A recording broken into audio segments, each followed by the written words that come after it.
Hey everybody, this is Rydo and we're back to another live stream of Shadowverse. Today is Friday, September 24th. Let's hop into the game. So, we definitely are getting towards the holiday point here where there's just not going to be a lot of more announcements, I think, in the next month or so. We're at that last push, and so Nintendo, the biggest news was that happened in the past couple days is the Nintendo Direct, and we'll talk about the Nintendo Direct, but for the most part it was a fairly boring Nintendo Direct. Now I don't know what really would have made any Nintendo Direct interesting to me at all. As someone who doesn't own a Switch, probably won't get around to getting a Switch until it's no longer Nintendo's newest console, if even that far. But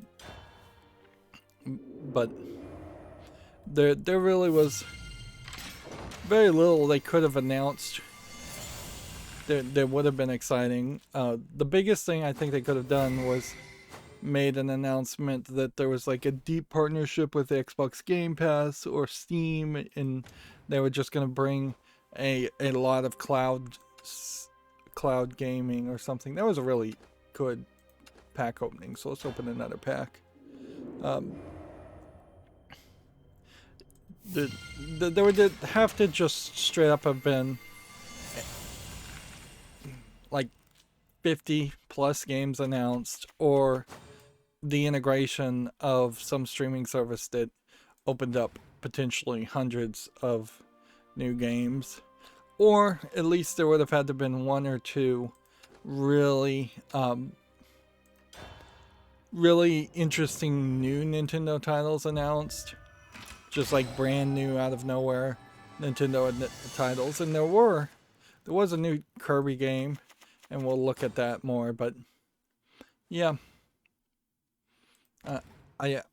There's very little I think they could do. From the perspective of RetroArch and retro emulation, Nintendo is going further down that direction. And I've always felt like if you've crossed the line where you feel like something should be declared abandonware, as I think most Nintendo games should have been declared abandonware, like most of the older Nintendo games, NES games, Super NES games, Nintendo 64 games, GameCube games, they're definitely, even going up to GameCube, have been at least 7, probably closer to 10 to 20 years for most games where those games were utterly unplayable. And I would say if something is not actively for sale for at least like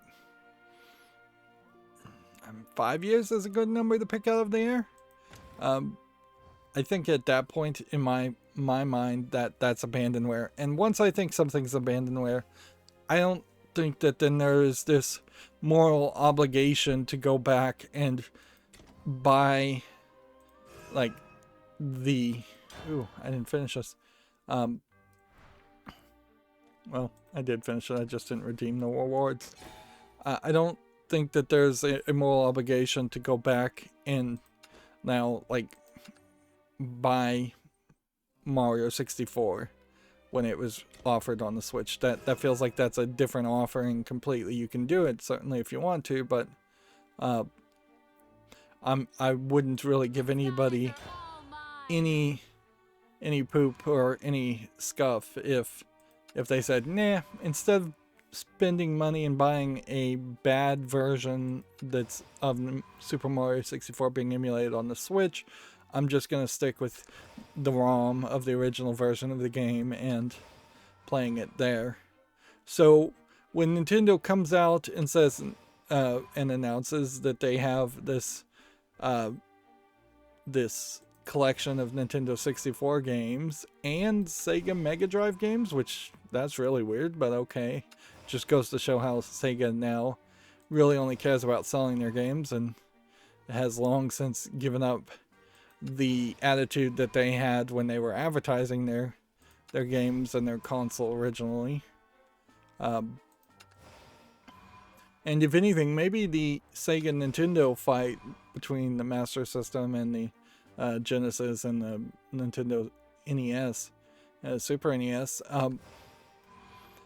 maybe that in the long run does show that you should take the high road, because yeah, maybe that did make Nintendo succeed a little bit more. Although honestly, it really would have come down just to the games that were available.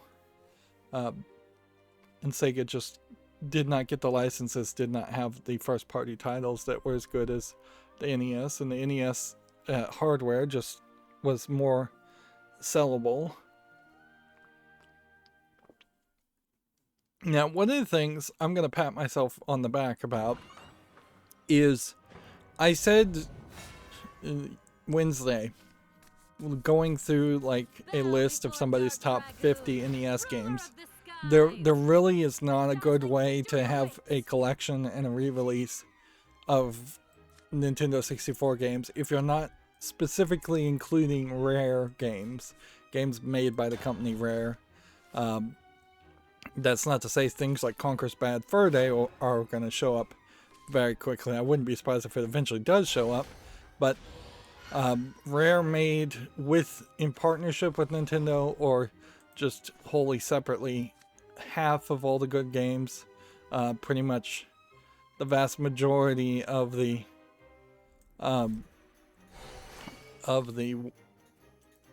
like third-party good games for Nintendo 64. Rare is, I believe, owned by Microsoft, and Microsoft has had a pretty good partnership lately with the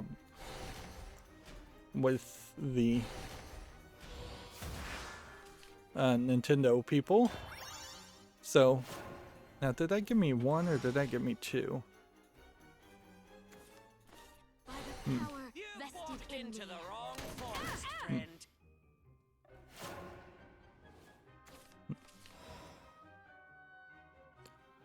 Amulets that come into play. Okay. So that works fairly well. Ahoy, musk fruit.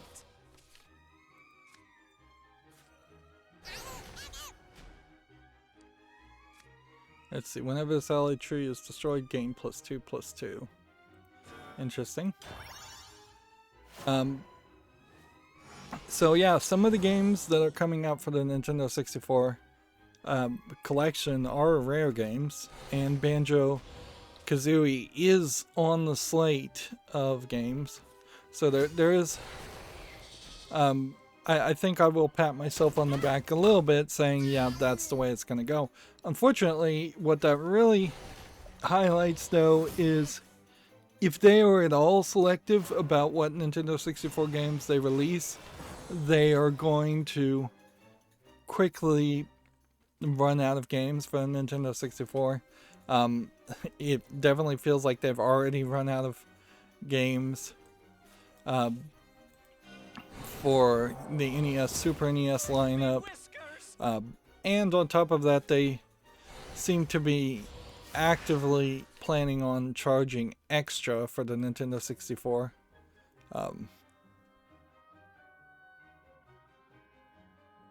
Let's see. Yeah. So what once was a cheaper and less useful online service that Nintendo was offering, and something trying to do it very differently, now feels like you've just bought a digital DLC package, and now they want to sell you another digital DLC package. And it feels like just another example of the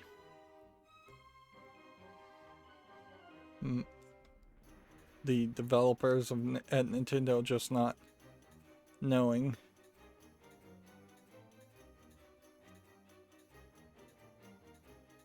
guess you do this. Then I guess you do this.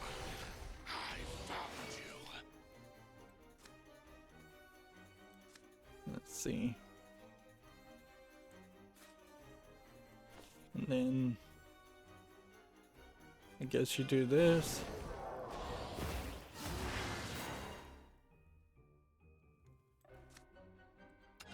And I guess we'll play this one and kill that. You're not too bad yourself. It's fairly ridiculous that they're selling Nintendo 64 controllers and Sega Genesis controllers so you can play these emulated games. Again, I just don't think there'd be a level of support there. And honestly, if this was really gonna work, I think what they would have to do is just do a complete 180 on the Japanese mentality on copyright and say, we're gonna just let RetroArch and emulators be on our platform, and any homebrew, quote-unquote homebrew, or ROMs in general you can find, you can put on the SD card and play on the Switch. That definitely was part of the case with the Wii when near the end in which I was still messing around with the Wii. I was doing a lot of homebrew stuff and very little actual gameplay stuff of these, like,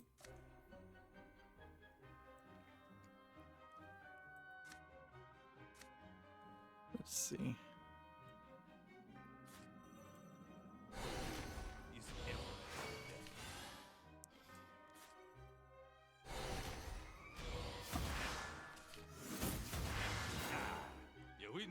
Hands off my daughter! There we go. I could have evolved that and attacked more, I guess. But yeah. It's not particularly a lot of an announcement. And I don't know how you would fix that. Like the problem, I think, in particular, is I come from the perspective of having a Steam account and having access to a PC that could emulate basically a ROM of any game that ever existed. And when you come from that perspective of just having the world handed to you on a silver platter, the tiny little Happy Meal sized burger that the Nintendo Switch offers could possibly offer just fails to compare at all or impress at all. Now, when you realize that I'm probably not the target audience for the Switch, and if you don't want to have your kids trying to download ROMs and getting caught and potentially getting sued for that, it makes a lot of sense to go through more direct channels such as the Nintendo eShop. If you don't want your kids specifically going online at all, it kind of makes sense, but it really doesn't, because the eShop is still full of a lot of garbage and probably a lot of inappropriate games if you're just being super conservative and trying to shelter your kids, although trying to shelter your kids in modern time is kind of ridiculous in the first place. So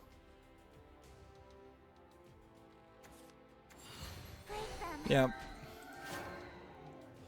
let's start going through the news. There's no reason to make this a long stream. For the accountability section, I did make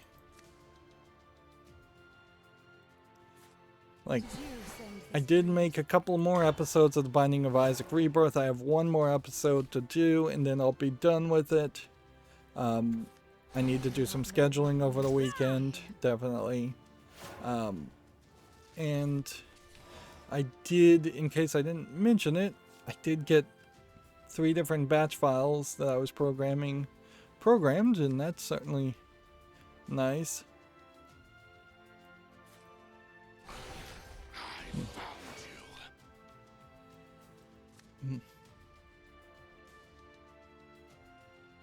We can do this, I guess.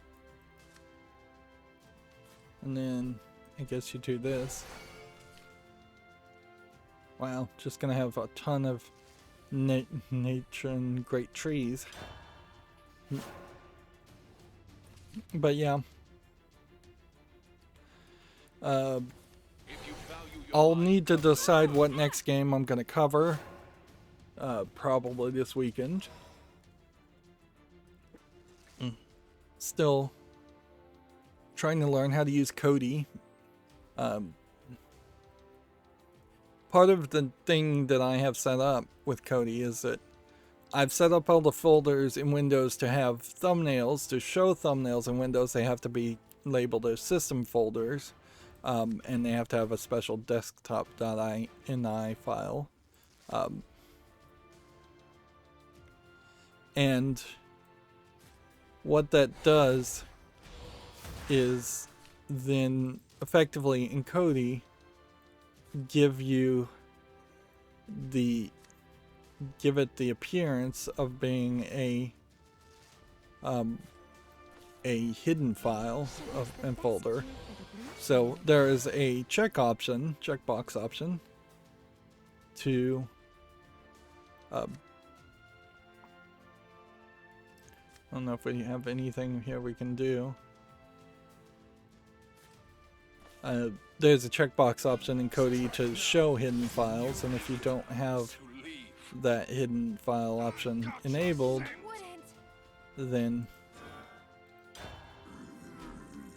you won't find your files, and your files will start going missing. And so I ran into that problem, and then had to I must have checked it for one reason, and now I'm unchecking it. And see, that's the problem, is Kodi has too many menus in too many different places. It has this whole skin thing where the skin itself has a lot of options.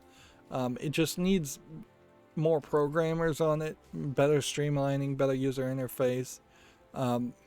Once everything is set up and good, it mostly is fine, although there is one bug specifically that causes it to crash consistently. But in the setup, there's a lot of room for messing things up and changing things. And it almost certainly has improved drastically since its old days of being known as the Xbox Media Center or console, whatever XMBC was, or which that's originally where Kodi comes from, is that it was a disc that you could burn and put into the original Xbox, not the 360, and it was a homebrew software to play media in a day and time when you couldn't even play music on your original Xbox. The march goes on. There's a lot more where that Okay. came from. So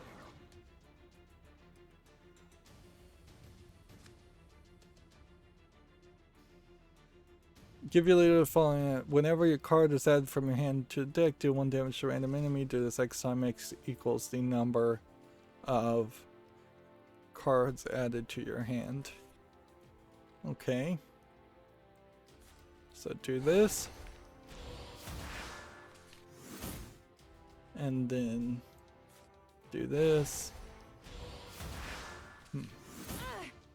And then do this. And then suppose you hit that. Maybe this time I can fade completely. Alright, moving on. Video Games Chronicle says Xbox is investigating consoles powering off or quitting the home when playing some games. This seems to be EA games, specifically NBA 2K22, FIFA 22, and Madden NFL 22. Players affected. Let's see. Call of Duty Vanguard beta. Halo Master Chief Collection. So not just EA games. So maybe that highlights that Video Game Chronicles intentionally is listing this. I could almost see this being an instance where they're getting bad messages, and actually it's the players intentionally just rage quitting or powering off their consoles to cheat and hope that that the losses they're about to take won't get saved, because that is a very basic way of trying to cheat, a very basic way that is almost always caught.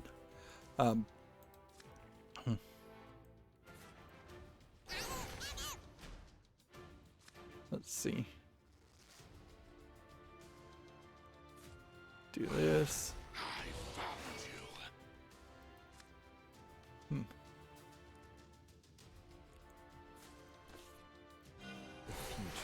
I won't lose next time.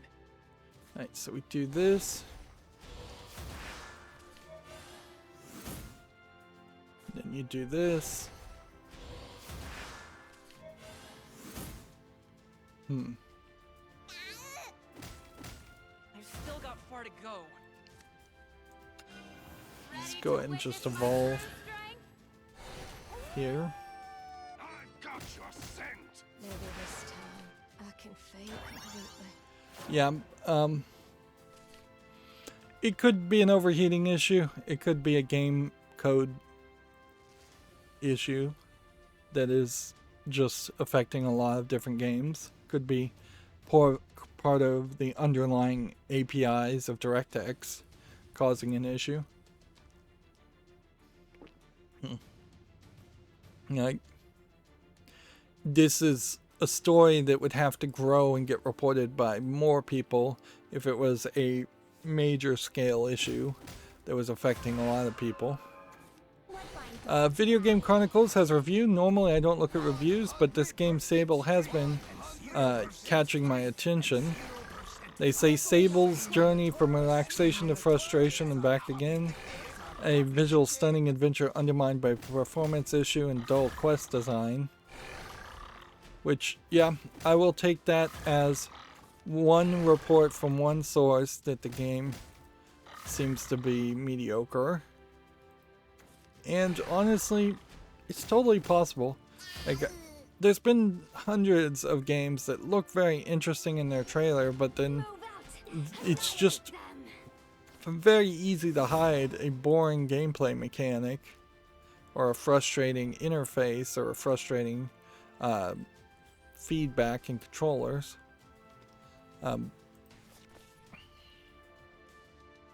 Okay. So we gotta do this, I think. And then this. Let's go ahead and just attack this. Now, how many would that get that up to? Not at that many.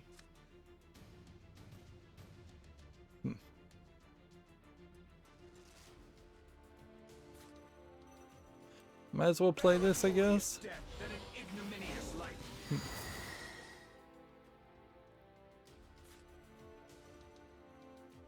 Let's not do that because that won't do anything.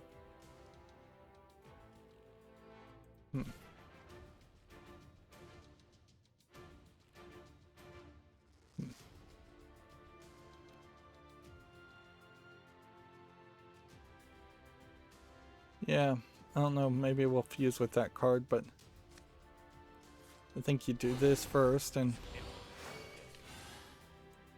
hit that, hit that.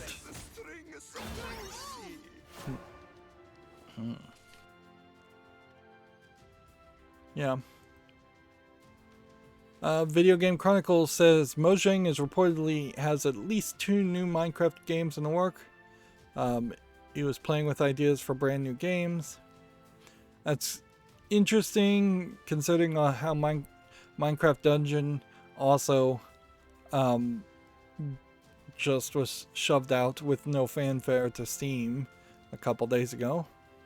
Minecraft Earth was an idea that was closed down because it was supposed to be like a Pokemon Go thing in the middle of the pandemic. We are definitely at a point where there are more failed Mojang Minecraft spin-off games than successful ones. And at a certain point, yeah, Donkey Kong 1 in the arcades is way better than Donkey Kong 2 or 3 in the arcades. And that is kind of true for most arcade games. So that there may just not be really room for a continued movement.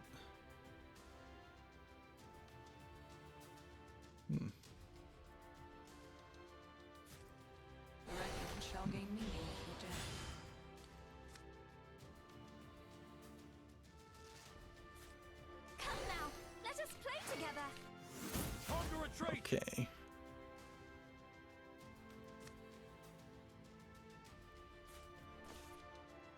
Sugar's the best cure for the blues, you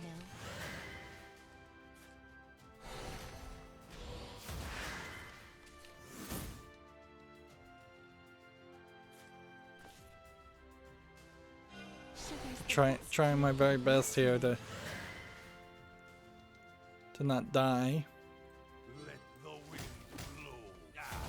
You win some, you lose. The march goes on. I'm gonna be out of cards very quickly here. Let's see. Yeah. If I get 9 here, I'm gonna run out of cards and lose. Like, yeah. I have 9, so there's a decent chance I play this next turn and I just lose if I can even make it to the next turn.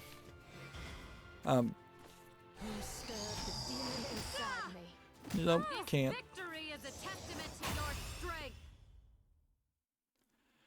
There is, in this tournament, the cards they're offering don't feel like they really work as well as, or synergize as well as they might seem like they would. Moving on, Video Game Chronicles says a Space Invaders Forever Special Edition is coming to Switch this year. Which, okay, let's look at a video and see if we can figure out which game is Space Invaders Forever. Because it seems to be a combination of several Space Invaders, Arkanoid clones. Yeah, that was an Arkanoid game. This is Space Invaders, or at least closer to Space Invaders. This one's for my family. I feel like there was another Space Invader game that came out a couple years ago, and that didn't go as it didn't get enough coverage probably for what it was worth, but also it's just a Space Invaders attempt at a sequel, so it's not surprising that it didn't get much coverage. It's like that's an example of where I think mainstream video game journalists and video game journalists in general will want to be historical and talk about something older, when in reality I question if there's that many people that are interested in Space Invaders.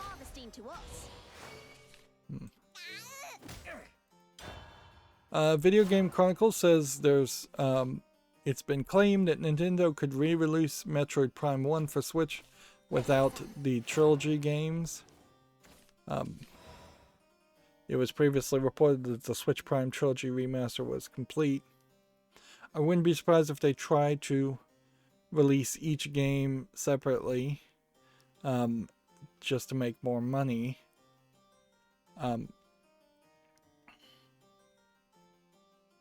And by breaking it up, that also buys them more time, which it definitely seems like the Metroid Prime series is in development hell, so it would make a lot of sense to try and buy some more time that way. The only thing I could think is that maybe they were trying to get away from the Metroid Prime 3 game, which, well, maybe that was the game where Samus Aran really stopped being the Samus Aran. They said in the Nintendo live stream her name is Aran. I don't think so, though. This is going to be a GIF argument for me, certainly. Aran is how I've always said her name, and Aran, A-R-A-N, feels very stupid.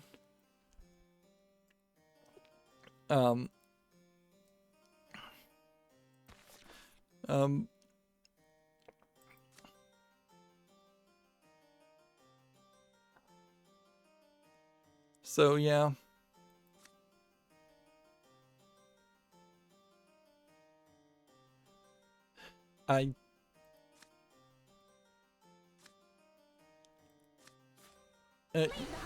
Unless they were trying to get away from that specific Metroid game that had Samus mostly in the blue skin type bodysuit and had her mostly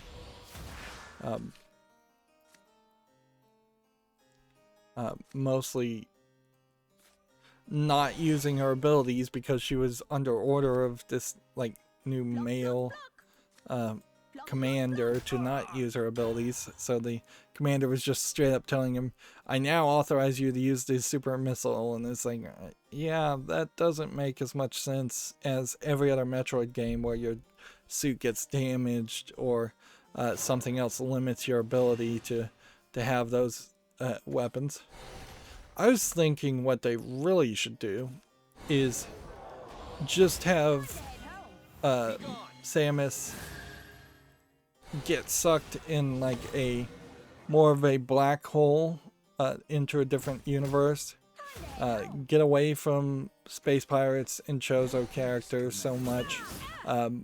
Find this other universe where a single Metroid has potentially entered it, and that has allowed it to take over the entire planets and entire galaxies, and now there's just like a giant Mother Brain style Metroid that is getting fed and growing larger and larger, and there would be more of a space open world element to a Metroid Prime game to balance out the areas, because Metroid Prime has all those transition tunnels, certainly, so it would make a lot of sense to in a modern game replace those transition tunnels with more of a space even shoot 'em up thing. It might get kind of boring and dumb like the space sections in Kingdom Hearts. That is totally a possibility, but yeah, I think that would be a risk you would want to potentially take, is go for more of the space feeling of a sci-fi space game by putting Samus Aran in a different universe and just having Metroids there. That helps you that helps you bring it back to the titular title at least enough, and then introduce a lot of new characters, whereas Dread seems like it is mostly just introducing a robot creature. That's it. And that concept on its own isn't terrible, Maybe there will be a whole society of robot creatures, and there'll be some kind of techno-organic life forms introduced. But I don't know how that isn't really just rehashing a lot of treaded areas, and really the story of a Samus of a Metroid game doesn't have to be particularly that good. You just need to I shall take the front.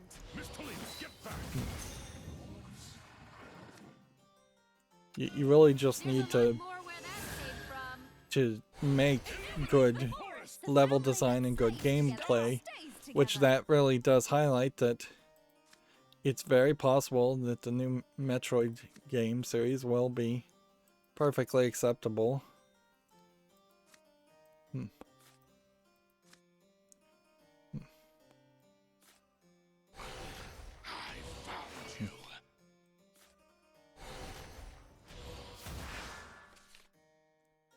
Okay.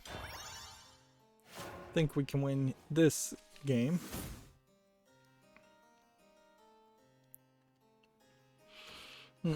There is, I suppose, a slight argument on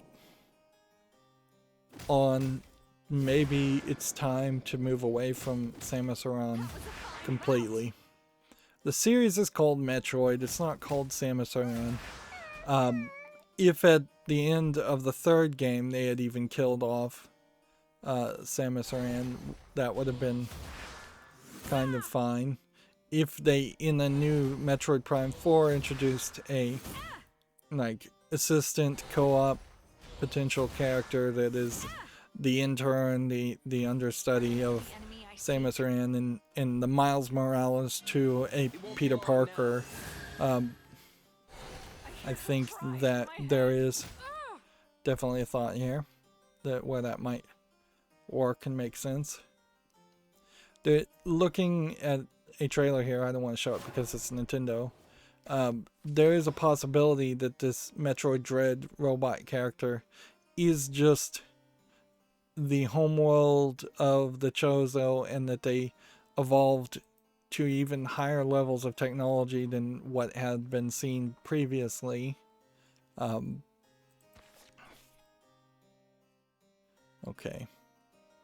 What can we do?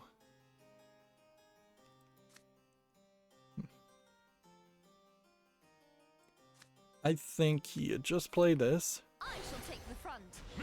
Get back. And then you just evolve this. Ready to witness my true strength? Illuminate the forest. And then you do that. You're a solid fighter. The Best Buy PlayStation 5 Xbox restocks had queues around the block, lines around the block.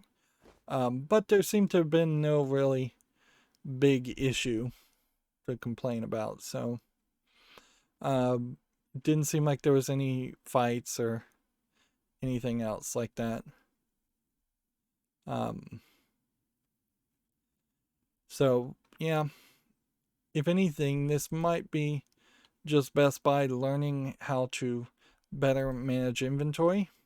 I also don't know if there was really any major conspiracies or shortages that have been. I haven't seen anything reported, so it's not like a case where queues were forming around the block and then they were they got in and they told them we have one console, one PS5 and one Xbox, and we're gonna have to raffle it off. Even like 4 or 5 years ago, Best Buy started to learn to tell people in line that we have only 5 consoles, so these first 5 people in line are going to get a console if they want it, but if you're number 50 in the line, you should not try or expect to get one. They try to set expectations fairly well, and honestly, I don't think they ever saw any major sales by tricking people into their storefronts, so yeah, they're trying to do as well by their customers. And honestly, customer service is the only thing that's going to save us a company like Best Buy compared to just having something shipped and delivered via Amazon. Moving on, The Forgotten City is being released for Switch today as a cloud game, which doesn't really feel like it was a game that needed to be a cloud game. That seems a little weird.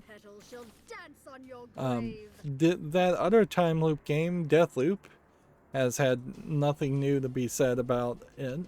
And then the other time loop game that came out 12 minutes has pretty much had nothing new or positive to say about it. So we're batting maybe 1 out of 3 good games that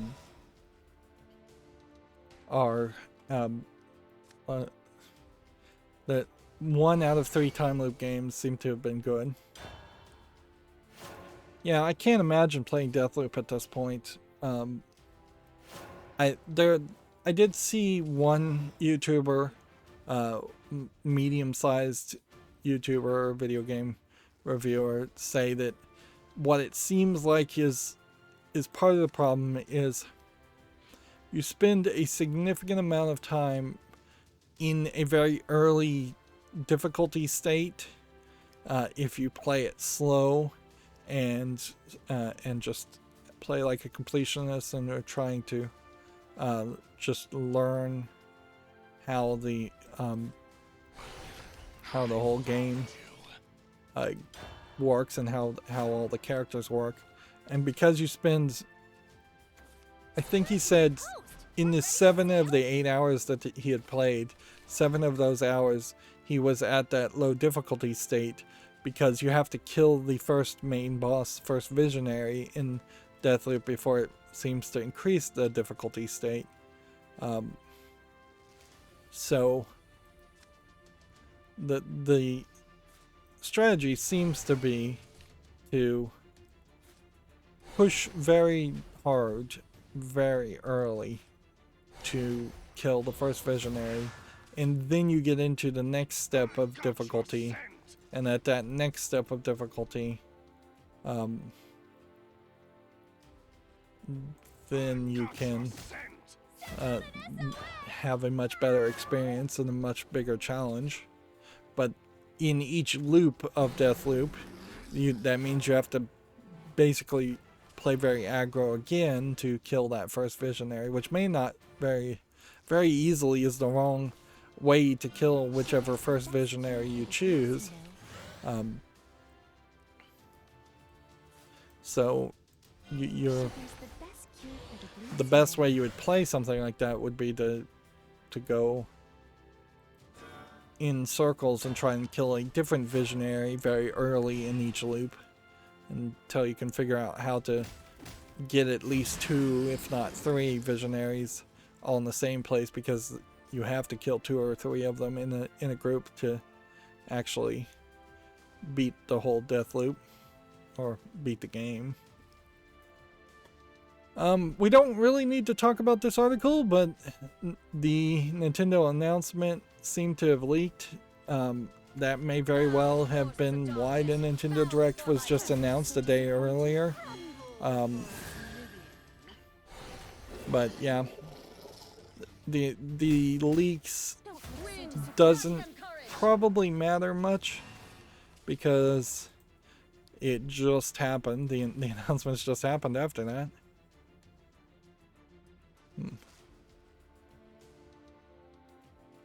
Okay.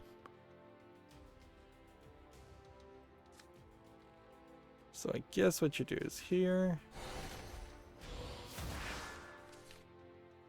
And then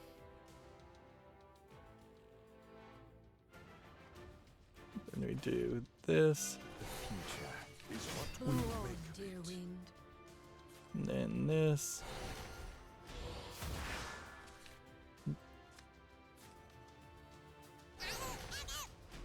Here we go.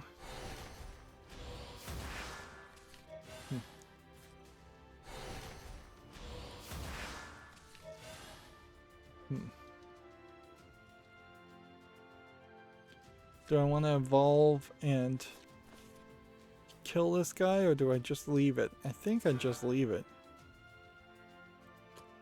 No. I evolve and then don't attack and hope I can survive a next turn. Video Game Chronicles Monster Hunter Rise Sunbreak is a massive expansion coming next year. It's a paid DLC. I think this is mostly being targeted to the Switch. I don't know if there's any other consoles that Monster Hunter Rise is on.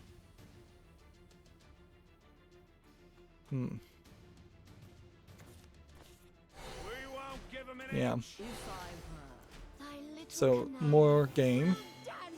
Video Game Chronicles says Kirby in the Forgotten Land is a 3D open world Kirby game.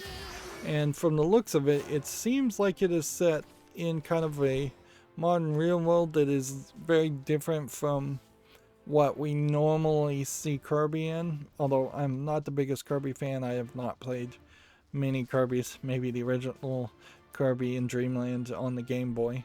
But yeah, you can see there's overgrown skyscrapers and then there's power poles, and Kirby is being depicted as a fairly small character, which I wouldn't have been surprised, honestly, if Kirby was always a tiny little character.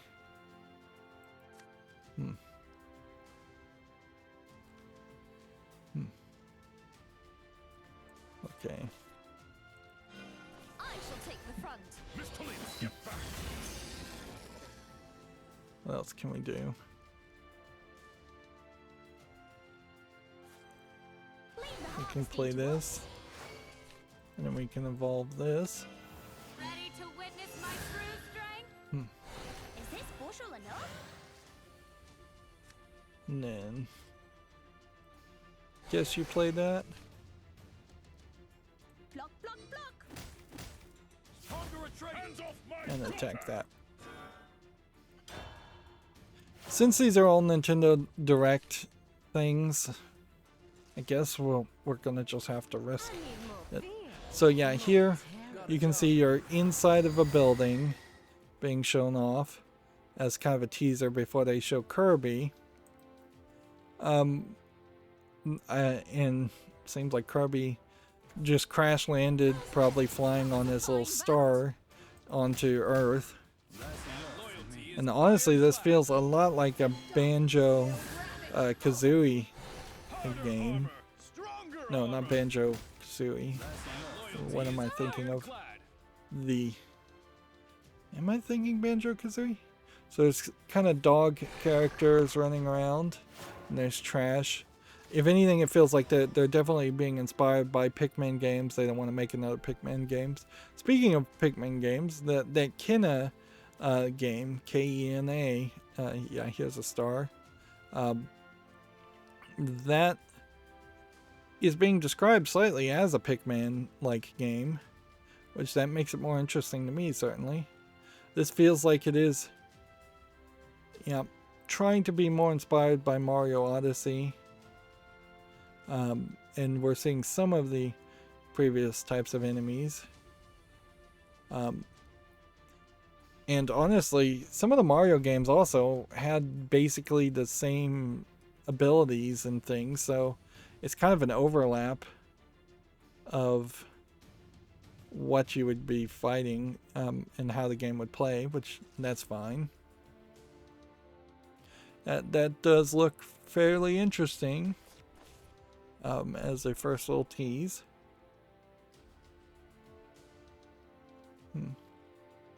So this just needs to fuse with one thing.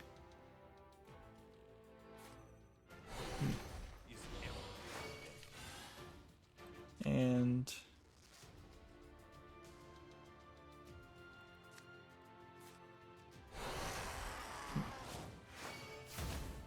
Let the wind blow.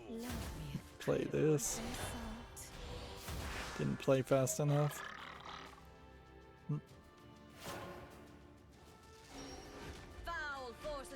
Yeah, I don't know what you really would do with Kirby. Otherwise, Kirby is just supposed to be a little kid friendly, and I think Kirby in the Forgotten Land probably will meet that marker. Probably supposed to be a little bit easier than Mario games, so It's a little weird that Mario Odyssey came out. Mario Odyssey also can lean and did lean a little more into the nostalgia and the weird world of Mario, where Kirby has a little bit less of that. In fact, almost all of the backstory of Kirby, I think, probably comes from like the cartoon and nothing else. Super Mario Brothers games, where you're getting cat suits and things like that, can go a little bit easier if you have Kirby out there, which is specifically focused on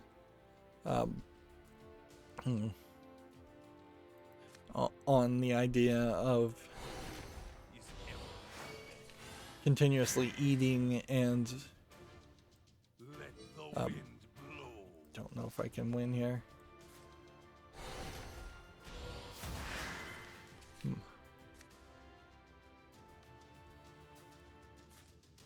We have enough necromancy. Let us settle this. Yeah, a critter worth their salt. Blow on, dear wind.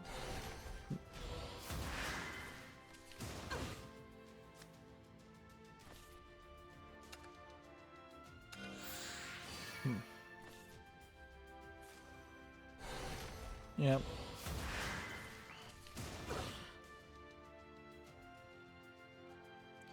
Yeah, in a lot of ways, I do kind of just expect Kirby to be the easier Mario game. Mario Odyssey game, I guess now more than side-scrolling. If anything, all this really confirms, seeing it as it is that there probably is very little future in the idea of doing a 2.5D side-scrolling game completely.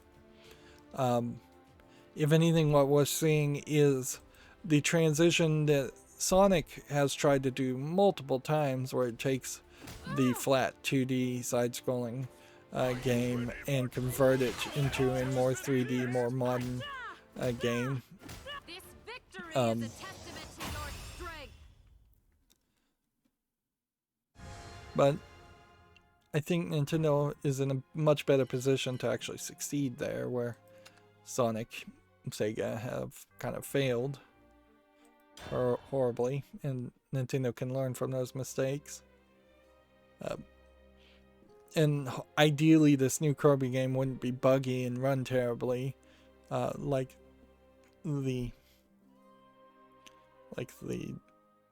Sonic games did. Moving on, Nintendo confirms that Animal Crossing is getting a long-requested edition of Brewster, which is the Roost coffee shop. I really don't care about coffee shops or Animal Crossing in general, but I guess the general idea is that it was seemingly YouTube hipsters that were playing Animal Crossing more than anybody else, and YouTube hipsters have so established themselves to be so culturally connected to coffee shops that, and that's not a new thing. Yeah, like coffee shops were a big deal and have been a big deal in many previous generations. It's just that hanging around a coffee shop is really just a metaphor of hanging around somewhere doing nothing, not working in a factory. It's kind of the opposite of that, or not going to a school, like a college level school.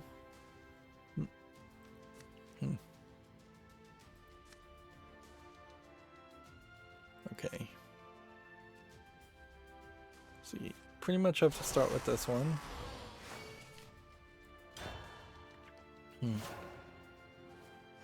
But yeah, that hardly is a major improvement over Trespassers are for Animal Crossing. It feels like there should be a lot more additional content.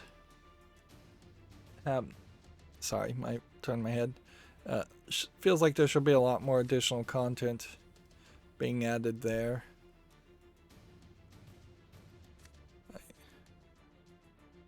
So you have to put this here, and then we can do this. Sugar's the best cure for the blues, you know.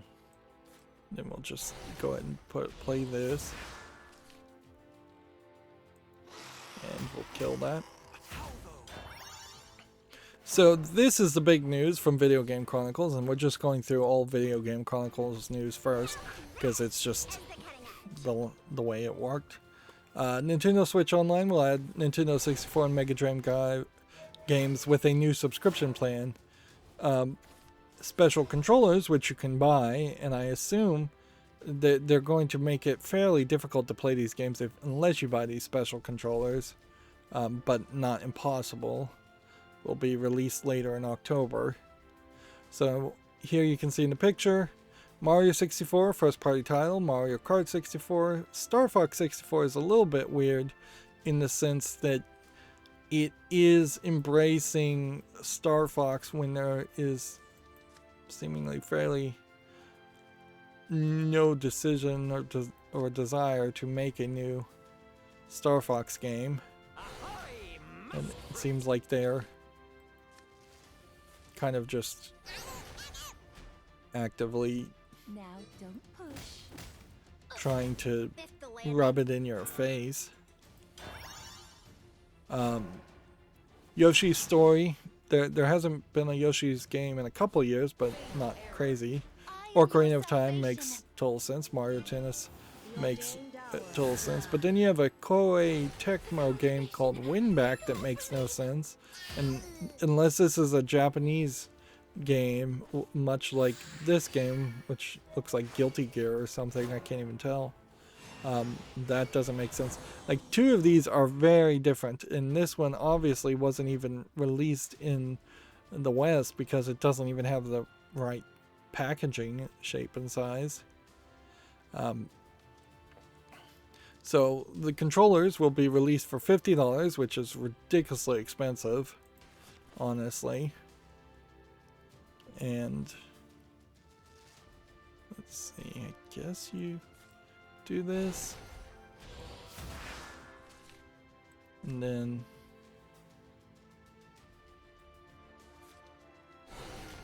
you do this, and then you do this. Let the wind blow. Salvation circuits malfunction. That guy is really quiet in his audio.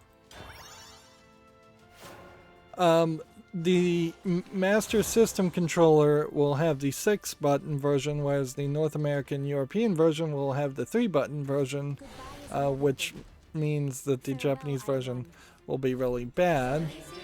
The Japanese version will be way better than the Mega Drive Masters than the Western version.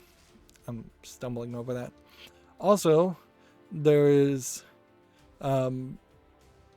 seeming indication, they're calling it analysis of the footage, seems to indicate that it may run at the 50 Hz standard in PAL regions. So the PAL versions of the game instead of the NTSC versions that run at 60 Hz. Although in all fairness, when you get away from Hertz and when you're talking old games like Nintendo 64 games, they probably all are going to be fairly awful frame rates. Inconsistent frame pacing, it would be one issue, certainly, but just also a general bad frame rate. This will work, so we should play this.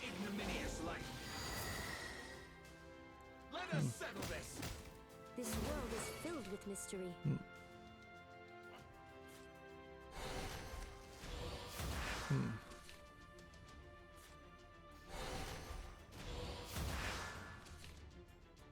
Just keep on playing nature and trees to draw cards. That gets us up to 7. So yeah, there's a decent amount of issues here, and you can see here you have a different picture that seems to show slightly different games, but the full list here is Super Mario 64 makes sense, Mario Kart 64 makes sense, Star Fox 64 doesn't make as much sense. They need to release a new Star Fox game really for that. Yoshi's Story makes sense. Legend of Zelda Ocarina of Time makes sense, and I assume almost certainly we'll get the Master Quest version of that re-released. Although also, I'm not sure that this game hasn't just been remastered and released on the Switch before anyways, and Mario 64 has been remastered and re-released. So when you really look at it, what they've done here is they've gotten rid of Super Mario Sunshine and Mario Galaxy, both of which were in that Mario Limited for sale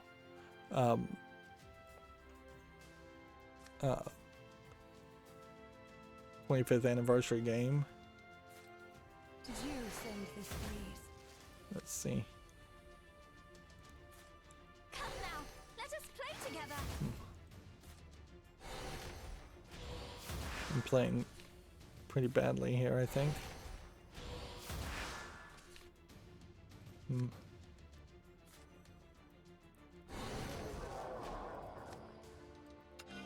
There's a lot more where that came from.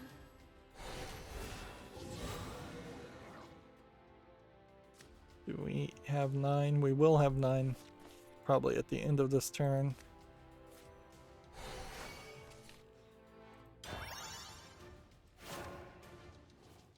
Yeah, we do have 9 now. Didn't they have Sin and Punishment, which I assume maybe is this one, because the other one is called Operation Winback or Winback. As far as the Mega Drive games, these are pretty much just all the same Mega Drive games that Sega has licenses to and puts on everything else. So maybe it's a little bit different because you have Castlevania Bloodlines, which is a Capcom game.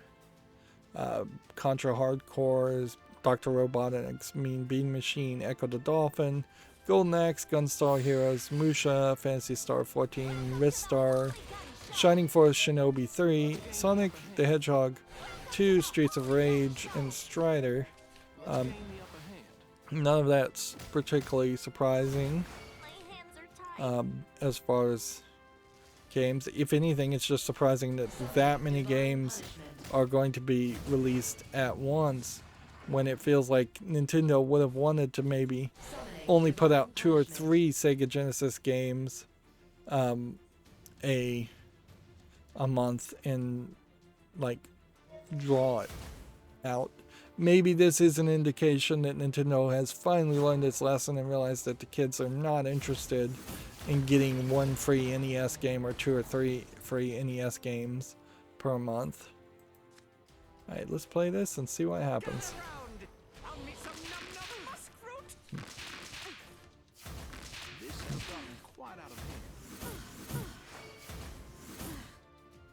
Okay.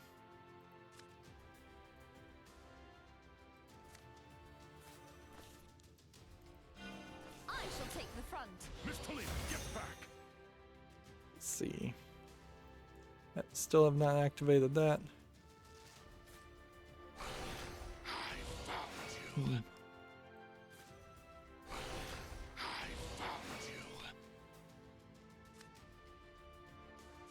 We want to evolve here. Ready to Yes, we witness might my as well.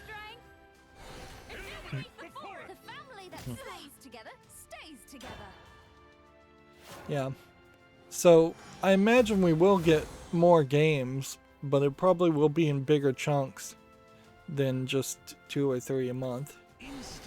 And then yeah, they're coming out with a true to life Nintendo 64 controller.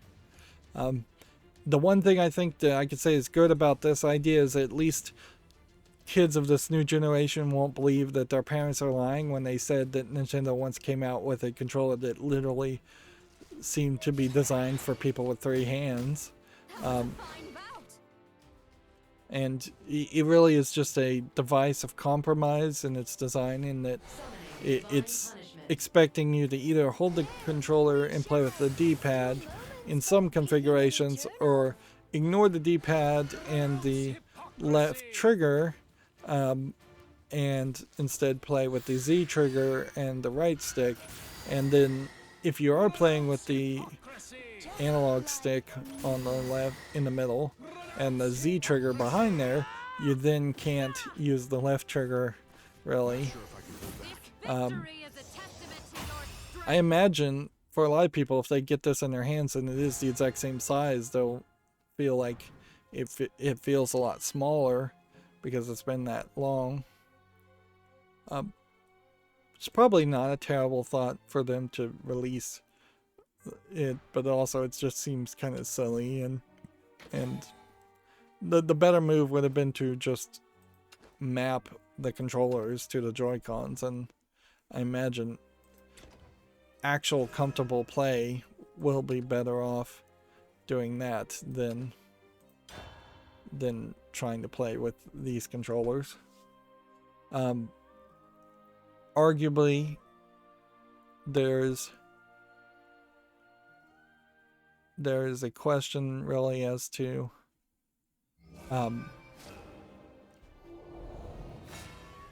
whether you even need the Sega Genesis controller, whether it's the 3-button or the 6-button at all.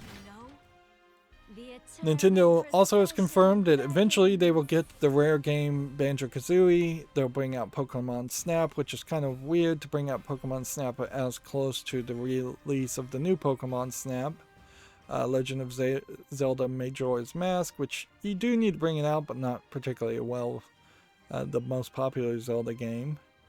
Kirby 64 makes sense. Mario Golf kind of makes sense because they have a new Mario Golf. Paper Mario makes a lot of sense. F-Zero X doesn't make as much sense. I don't think Nintendo solely owns the rights to F-Zero either, so that's probably another rare licensed. They've not mentioned any Game Boy Color games, which would have been way easier to emulate. And that certainly could be a way in which they introduce hundreds of games to the online store. And I really would like to know how many old emulated games are actually available right now. I don't think too many have disappeared, so you can't get them, but I suspect we are in the low hundreds, maybe 100, maybe less than that. They also announced, Video Game Chronicles says, that Star Wars Knights of the Old Republic is coming to Switch this year, which I think the remake is in the process of happening, so it would be kind of rough, certainly, to want to go back and play the original game, particularly on the Switch. I mean, once again, in the pandemic times, it's questionable why you would want... you just aren't going to have that commute to play a grindy game and want it on a portable console.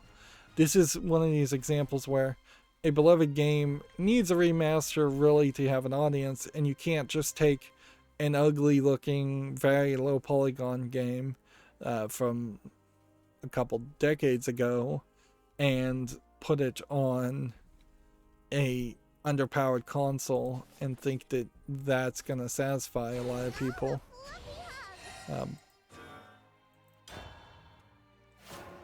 Yep. And this is definitely the era of where cover art is totally inconsistent with what the game actually looks like. The Castlevania Advanced Collection is now out for the Switch for $20, which, okay. Yeah. if anything, I guess Nintendo probably should look at, this is coming to other formats eventually. Nintendo should look at the re-releases of old games as direct competition for what they're doing. And so they either are going to have to do it better or not compete at all. And perhaps at this point they might have an argument to not compete at all and just make new games. Because it would be nice if there was 2 or 3 more Nintendo games coming out this year instead of them releasing old games. Of course, it's way easier to release old ROMs being emulated than it is to make new games. Video Game Chronicle says Splatoon 3 latest trailer shows off its single player campaign. There is still a question in my mind. I think at one point I'd figured it out that as far as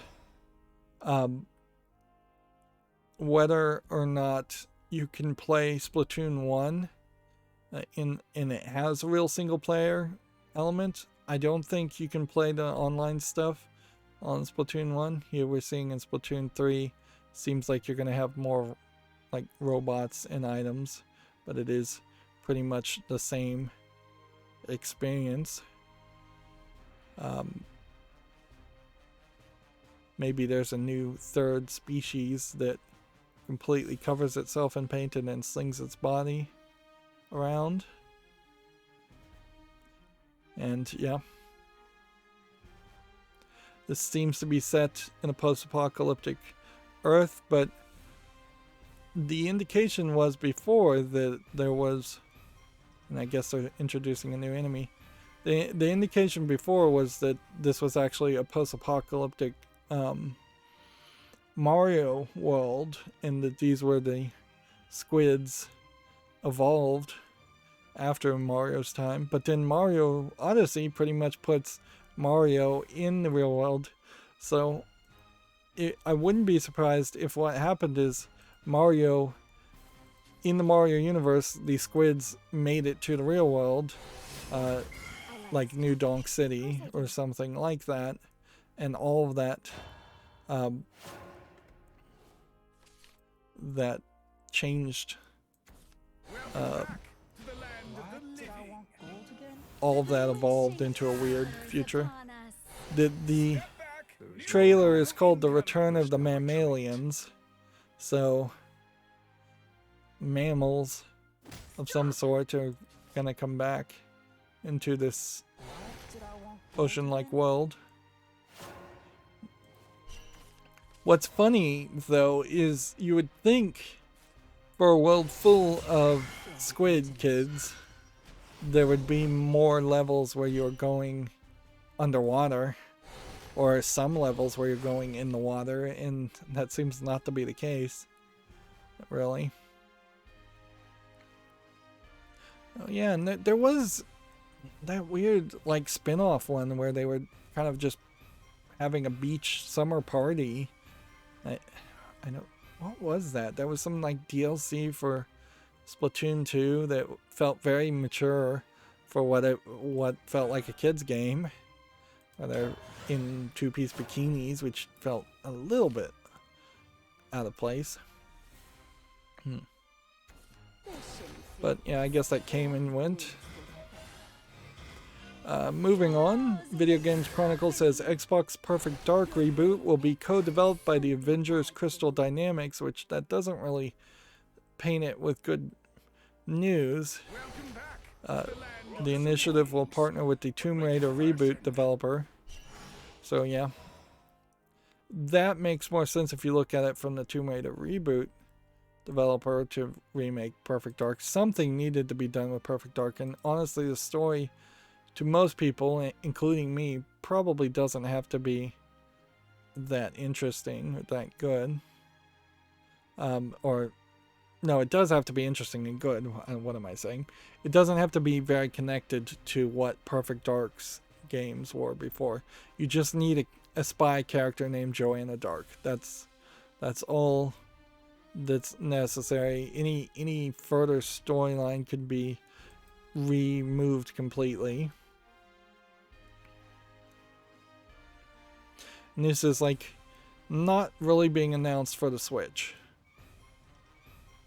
So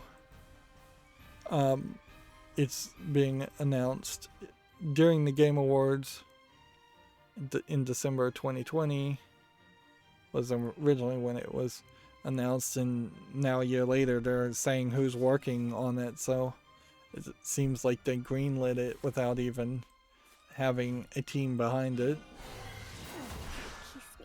which arguably means that there probably was a different team working on it before and they have been kicked off the project. The Avengers game, though, does kind of sit kind of as a thorn in the paw of Crystal Dynamics. So if they come out with a Perfect Dark game that looks as ugly as the Avengers game did, that would really suck. I think they probably can avoid that from happening fairly easily just by having better animators. It still has to also play like a first-person shooter game more than the action beat-em-up game that Avengers was. And when you get down to the core mechanic, the Tomb Raider reboot really isn't so much a first-person shooter game either. It's a third-person shooter game, which that may be good enough, but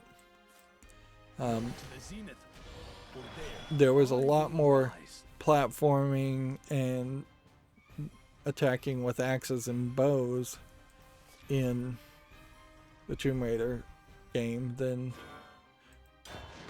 tight, interesting shooting. Shooting was a part of the Tomb Raider games and probably shouldn't have been, but I was definitely never went to a Tomb Raider game expecting good. Expecting a good what am I trying to say? Good shooting mechanic. Video Game Chronicles says Banjo-Kazooie is officially coming to the Nintendo Switch. I suspect we will see a lot of rare games. Diddy Kong Racing is definitely one that makes a lot of sense. I don't think we will see Conker's Bad Fur Day come out until they have no more rare games to re-release, which that's fine. And then probably the only mature game mentioned in the entire Nintendo Direct, which really just highlights as much as Nintendo will let mature games onto their platform, they're not focused on that, and they are still trying to sell to kids, was Bayonetta 3 finally resurfacing with a new trailer. It has been silent for a long time now. It's been announced for 4 years, which they obviously were too early on it. If anything, they Platinum Games very possibly forced Nintendo's hand in part by saying they were ready to show Bayonetta 3 and they're excited to announce it. Now, I haven't played Bayonetta 2, so I may be a little out of the storyline. We're seeing these military shooters, people firing on what looks like some giant monster that I don't know if it is more of a Shinto Hindu type creature instead of an angel as they were depicted in the Bayonetta series. And now we're seeing a giant, another version of it form out of nothing behind them. And so now they are getting encircled by these heavily armored. These could be what angels have become. So yeah, now there's a Platinum Games P in the back of the monster. And Bayonetta is using this dog, police dog, So looking at her outfit, it's much more enjeweled. They've brought up the graphics quite a bit. They've kind of maybe desexified it a lot. There's no real cleavage showing. Her hair is covering is a lot bigger and covering her shoulders.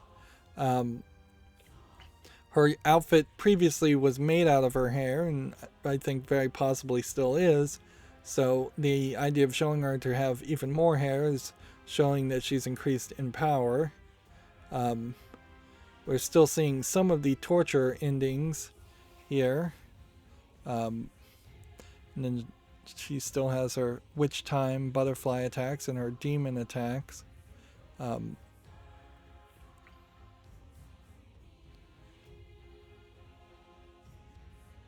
Now she's doing, I think, a demon summoning dance. And putting, yep. So she's still summoning demons that she captures with her hair. And that is a much bigger depiction of demons. And it kind of a much bigger environment in general compared to the way it was depicted and done in in the first Bayonetta game. And see, that could be part of the reason why it took them so long to scale up and develop, is that there is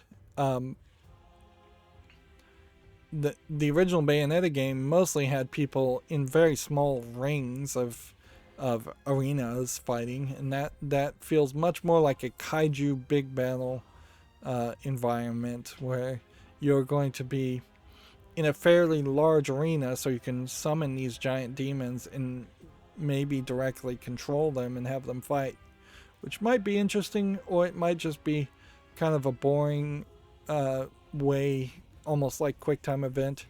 Honestly, it might be better as a QuickTime event. Here they're teasing with a character with a samurai sword. It does feel like they are going for more of Shinto Buddhist monsters instead of more Catholic angels. I feel like they were also fighting, and it was teased previously that they were going to be fighting ghosts more too, whereas maybe that happened in the second game. And inherently this is a problem, is that I really would like to I'd almost want to go back and play Bayonetta 1 again, but I'd really like to see Bayonetta 2 ported to Steam and run well first before Bayonetta 3 comes out. Then I would like to see Bayonetta 3 also come out and be successful. But at least they're showing it off, so I guess you can't complain too much, because the alternate issue would have definitely been that Bayonetta 3 was just stuck in development hell and just never coming out, which, yeah, seems to be the case for Metroid Prime 4.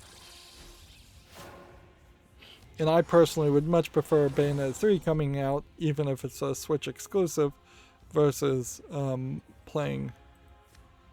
having Metroid Prime 4 come out.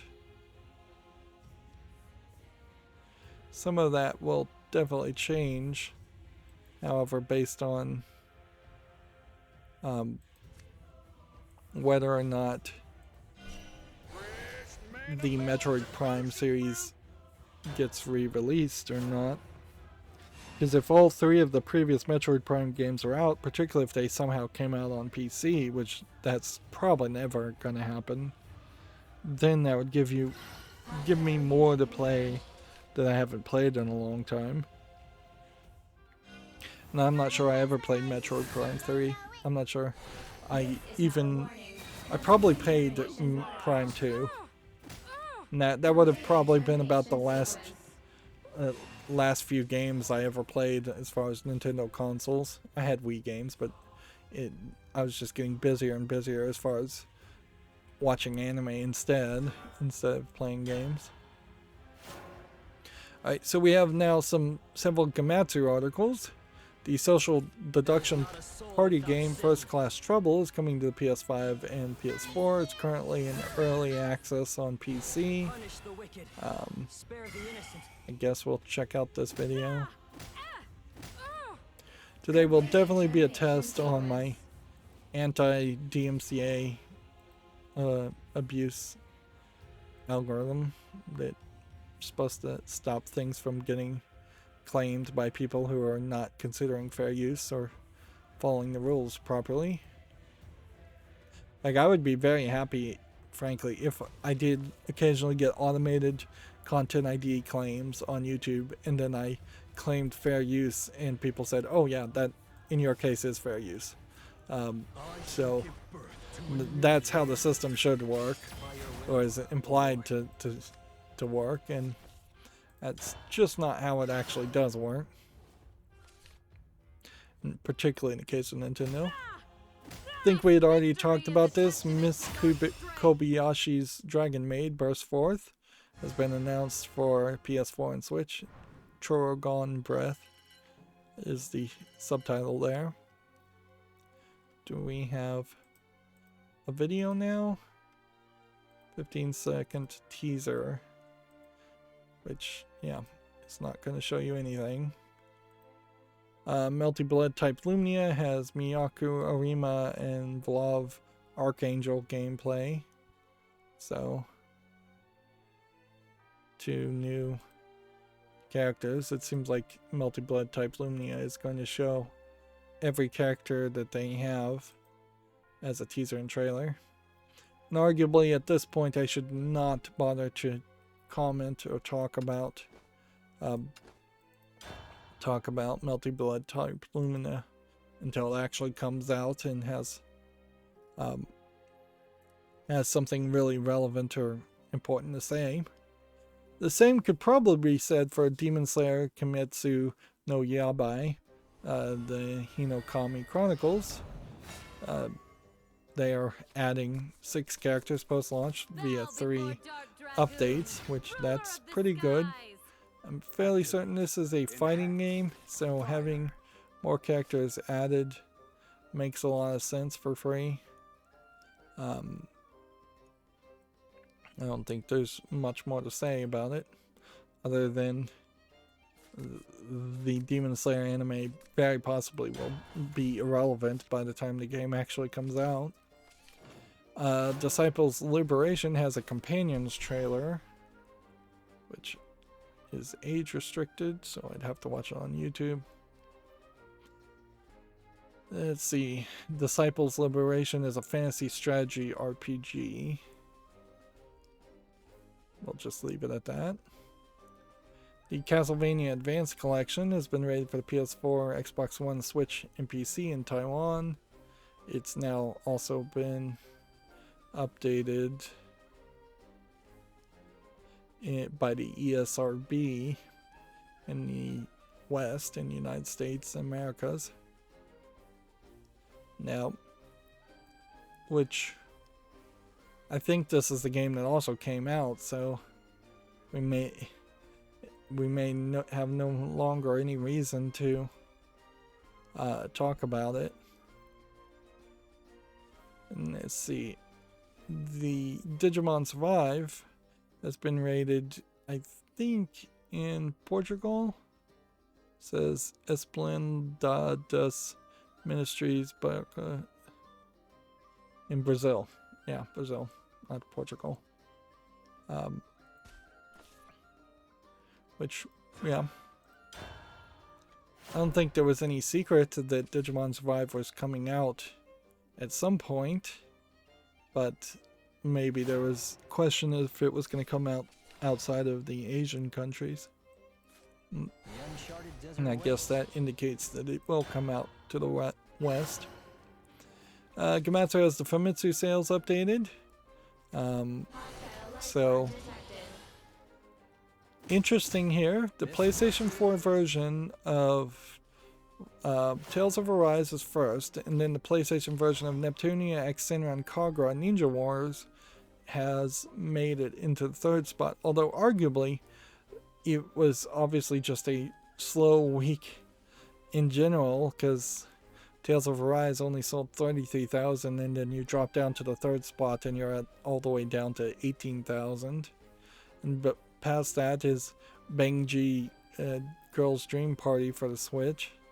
And then like Ni no Kuni Revenant Kingdom for the Princess Edition was released for Switch, and it only got 6,000 in its first week.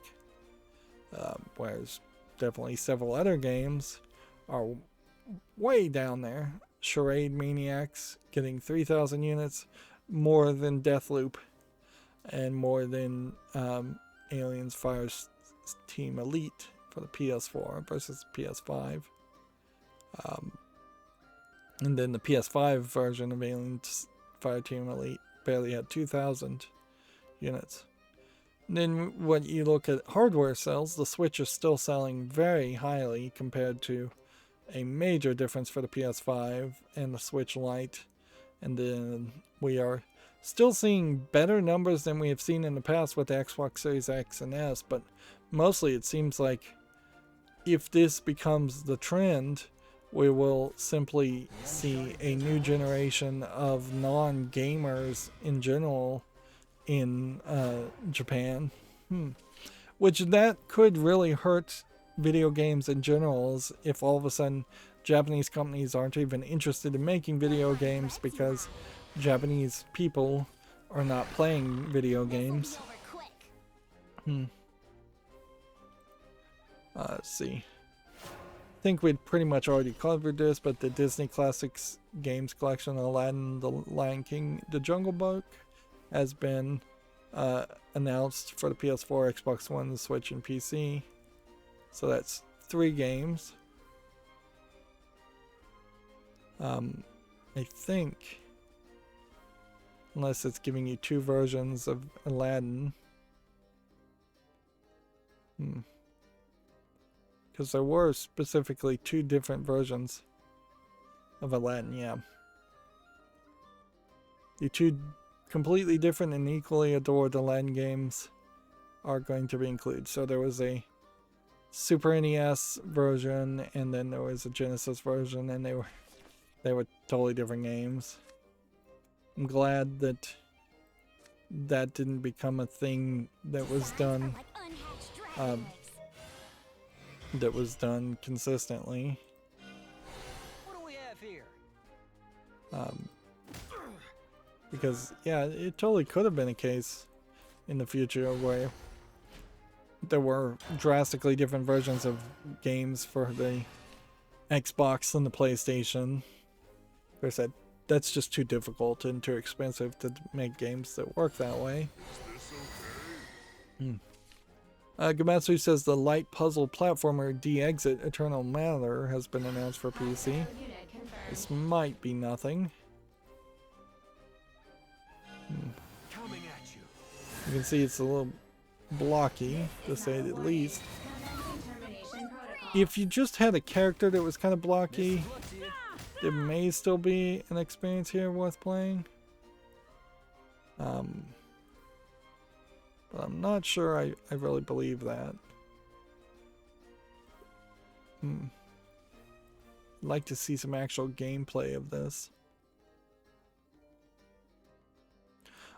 Honestly, I just don't think I can buy that this is supposed to be an artistic vision and an art style that is intended to be used, versus this is just somebody being very bad at animating and making blocky images.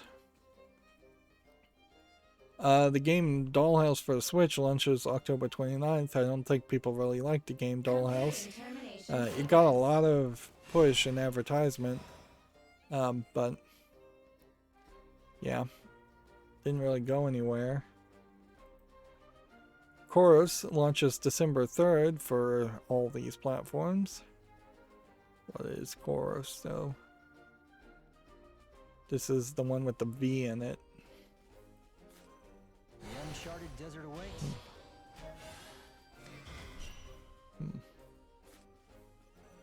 Designs are like unhatched dragon eggs. Eureka! What do we have Yeah, let's see. Let's check out this Corvos, I guess is what it's supposed to, how you pronounce it. Space fly around game. Might be something to that. Like, if this is the Star Fox for our modern generation, maybe that would work there.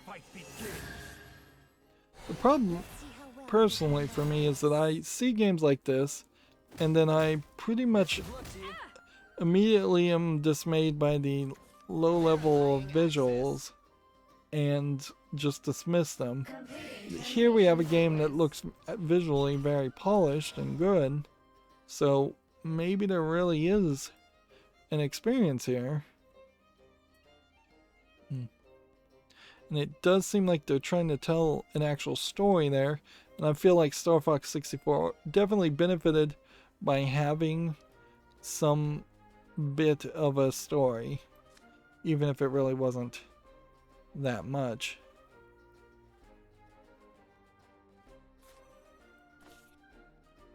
Let us pierce the twilight Sleipnir. Let us end this.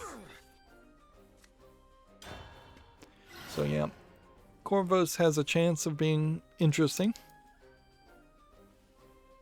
Let's see, the romance visual novel Strawberry Knots is coming to PS4 and Switch on January 27th in Japan.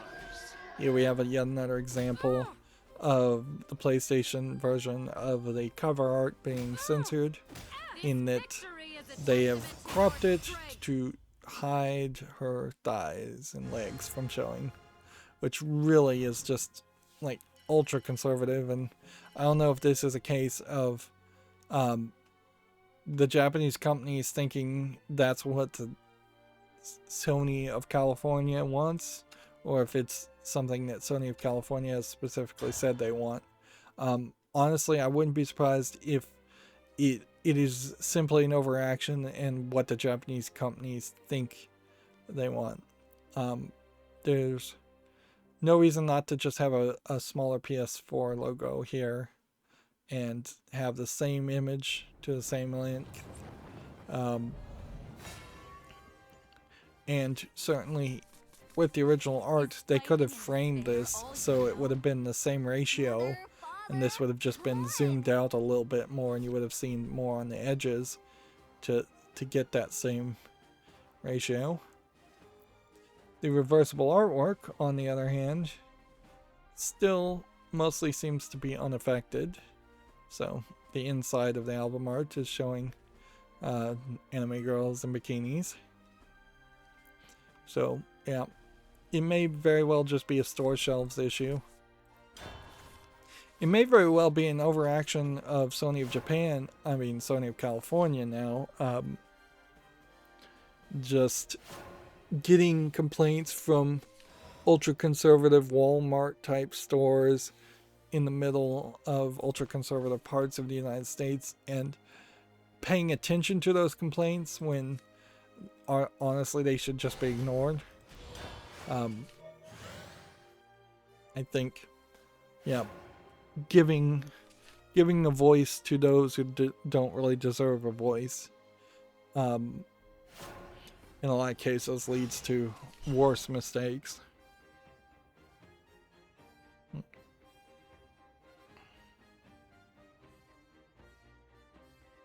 still grinding out on Destiny Child, the mobile game.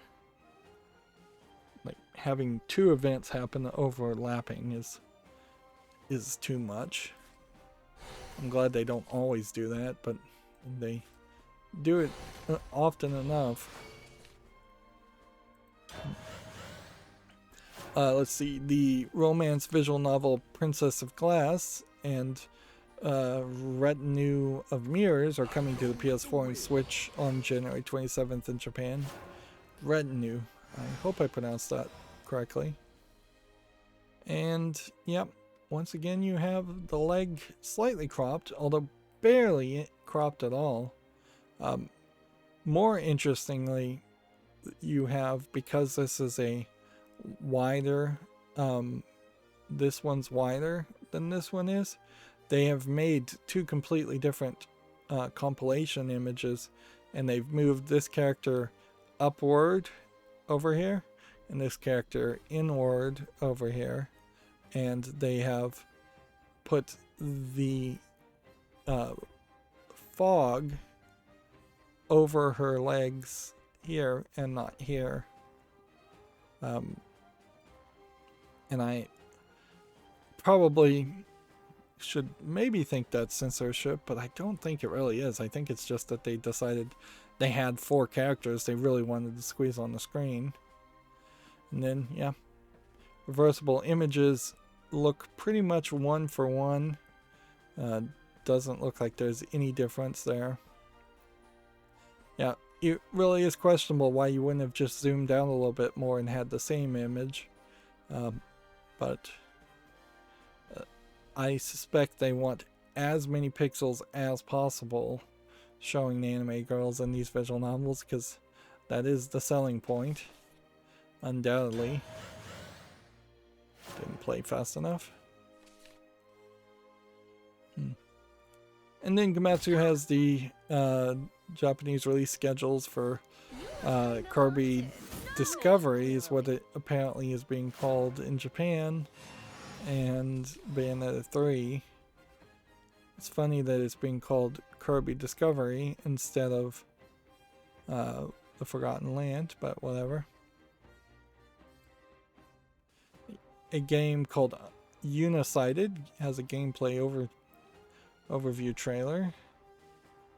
Let's see, have we talked about this game before? Feels very similar to a game I recently played. Hyper Light Drifter. I kinda didn't like Hyper Light Drifter because it was a little too difficult. It's also kind of a little too simplistic and linear. It felt like something that would have been closer to the original Zelda game, and instead it had very few upgrades and very few items. This feels like it may have more of an environment and more items. So I don't think the ending for Hyper Light Drifter was particularly interesting either. Also, it was a game that really felt like it wanted you to go back and get all the collectibles, and then you got to the end of the game and you couldn't continue playing after you beat the game. There was just no way to do it, so I think they really dropped the ball there. Unsighted does look interesting though. So it's probably not one of those games that I would spend any extra effort trying to cover early, but it does catch my attention. A game called, I don't know how you'd pronounce this, Anuchard, adds an Xbox Series and Xbox One version, but is now delayed to Q1 2022. Do we have a video to kind of figure out what kind of game it is? Running around, top-down hack and slash game. There might be something to this. It looks polished a little bit. It's not too zoomed in most instances. It looks like there might be some story to it. So it has some hooks in it. Maybe not as many hooks of interest, and or maybe not enough interesting content to hook me completely, though. Punish the wicked. Let judgment fall. Can I haunt you too? Then we don't need to talk about the Nintendo Direct that's already happened. And we really don't need to talk about Monster Hunter Rise Sunbreak, although I don't think we did watch the trailer. Like Monster Hunter games, there's big dragons, Places everyone. and that's pretty much all it shows. A game called Chocobo GP has been announced for the Switch, due out in 2022. I assume this is a spin-off Final Fantasy Square Enix game. of the Final Fantasy universe, which is not a terrible thought, honestly. Particularly if this becomes, this is the Mario Kart that ends up on PC. You probably won't have to have a huge amount of love for the Final Fantasy series if the game plays well. It's kind of interesting that the Chocobo is on skates.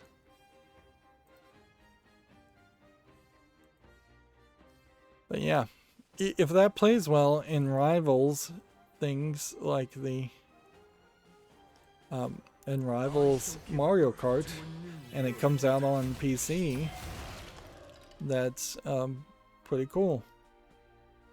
I don't know if there's anything more to say than pretty cool until we find out if those many conditions are met.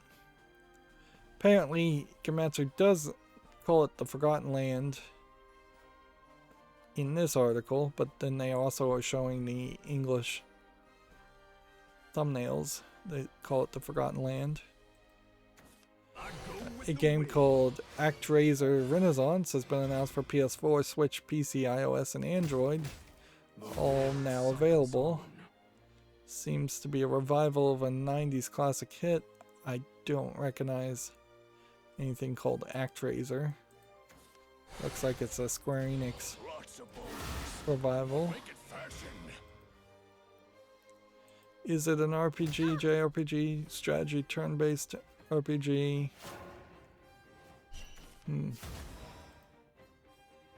It doesn't actually look like it's that at all. It looks more like it's a side-scrolling hack and slash game with some top-down city management elements. Interesting. So is this on Steam? Yeah, let's put this on Steam. Yeah. Rated very positively.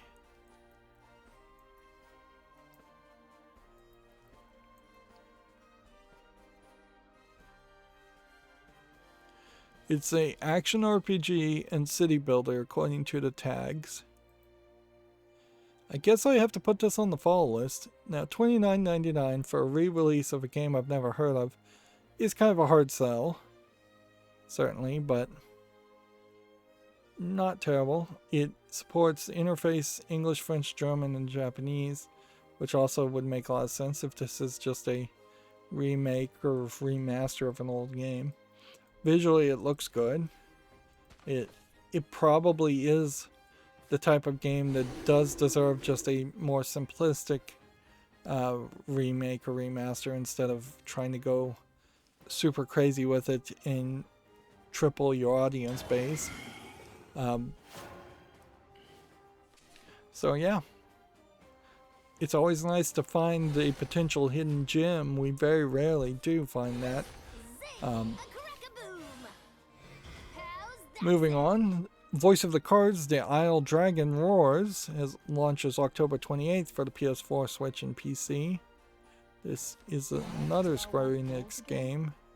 I think this is the card game with the kind of, yeah, more sepia tone artwork. And definitely was going to keep an eye on this. I'm not sure this is really a multiplayer card game at all. So I question how much gameplay really even exists on it. And the trailer's really not showing much gameplay. Do this. And then do this. I shall give birth to a new world. I just want to fill the emptiness. Komatsu says Token Ranbu Musou launches February 17th, 2022 in Japan. This looks like a more Asian style hack and slash sword fighting game. Really 3D. I was not expecting that. Yeah, it feels like it's a Warriors style game where you're just going to be fighting hundreds and hundreds of the same enemy. cycles on. This feels like a game that very possibly would never come over to the West. That just seems a little too Asian focused. And that generic, that generic hack and slash gameplay is not one that I think really works greatly. Kimetsu also has an article about Bayonetta 3 launching in 2022. We don't need to rehash that. Let's see. Do this. We'll lift some heavy scriptures. And then do this.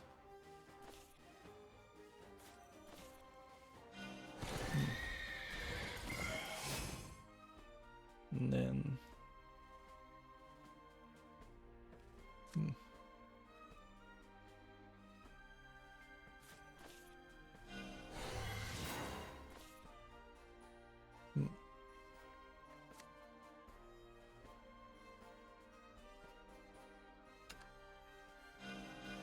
The real battle begins. try and win here. Put your legs into Sorry, going a little quiet. Yeah, we don't need to talk about the Castlevania Advanced Collection. Just coming out really with not much fanfare and not really being announced or teased. Rune Factory 5 launches March 22nd, 2022 in North America and March 25th in Europe. This is a simulation RPG sequel. Do we have any video here? Looks, yep. I shall give birth to a new world. Well, there definitely is an argument to playing the Rune Factory series and having only 5 games potentially that you would have to play versus playing the Dragon Quest series, which is more popular but is up to its 12th game in the series.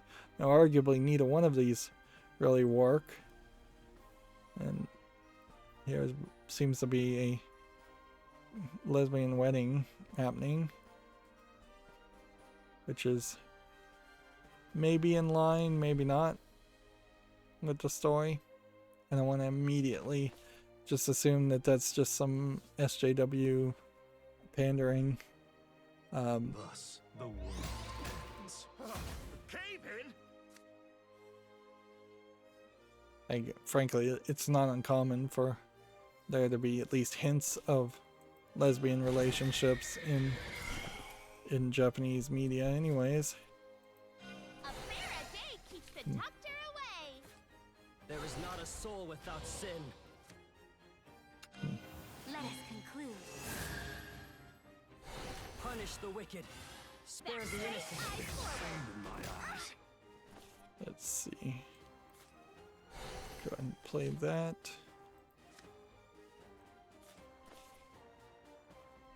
A fair a day keeps the doctor away. You're mean. We don't really need to say that the Star Wars Knights of the Old Republic is coming out to the Switch on November 11th, although maybe they didn't mention the date in the previous article.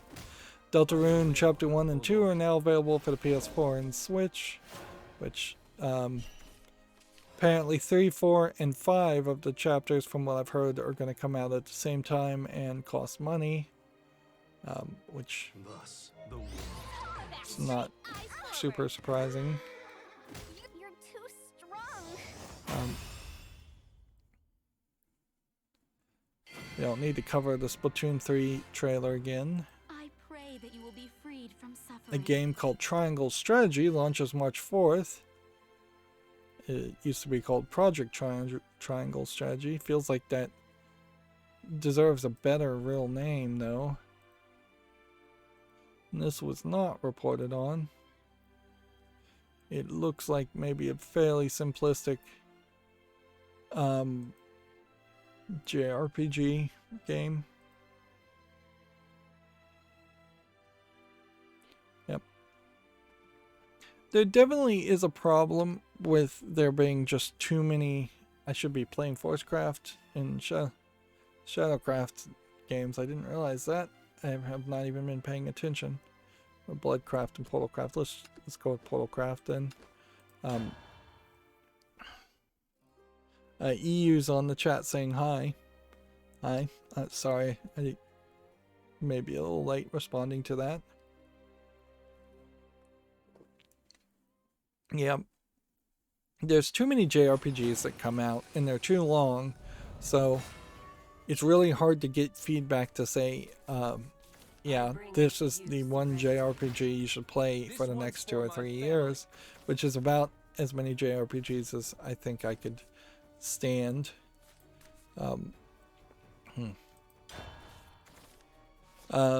EU's giving me random questions every stream at this point. He has a random question here. Do you consider video games an art? And for you, what makes a good video game? Makes a good video game a good video game.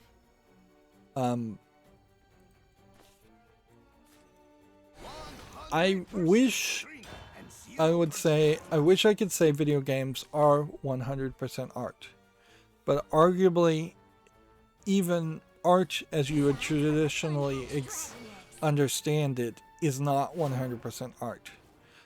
There is the corrupting effect of capitalism in nearly everything on this planet, and the idea of like rich benefactors commissioning art things such as like painting the Sistine Chapel, for instance, that was paid for by the Catholic Church. Arguably the Catholic Church got all of that money to pay him from tithes, and that's a whole nother sentence. But we just don't have rich benefactors or charters or commissions or anything that are funding art too much, if at all, particularly in the United States. You have PBS, which then is constantly begging for people to give them money, even though it is in a small part funded by the United States government. You have the BBC, BBC Radio, BBC TV, that's supposed to be funded by taxes, but it's funded by a TV license. And then there's a lot of problems with the way the BBC tries to force people to pay TV licenses even if they're not using it. And then there's a lot of complaints about the type of content that is getting made because people are being forced into this taxation scheme for the BBC license.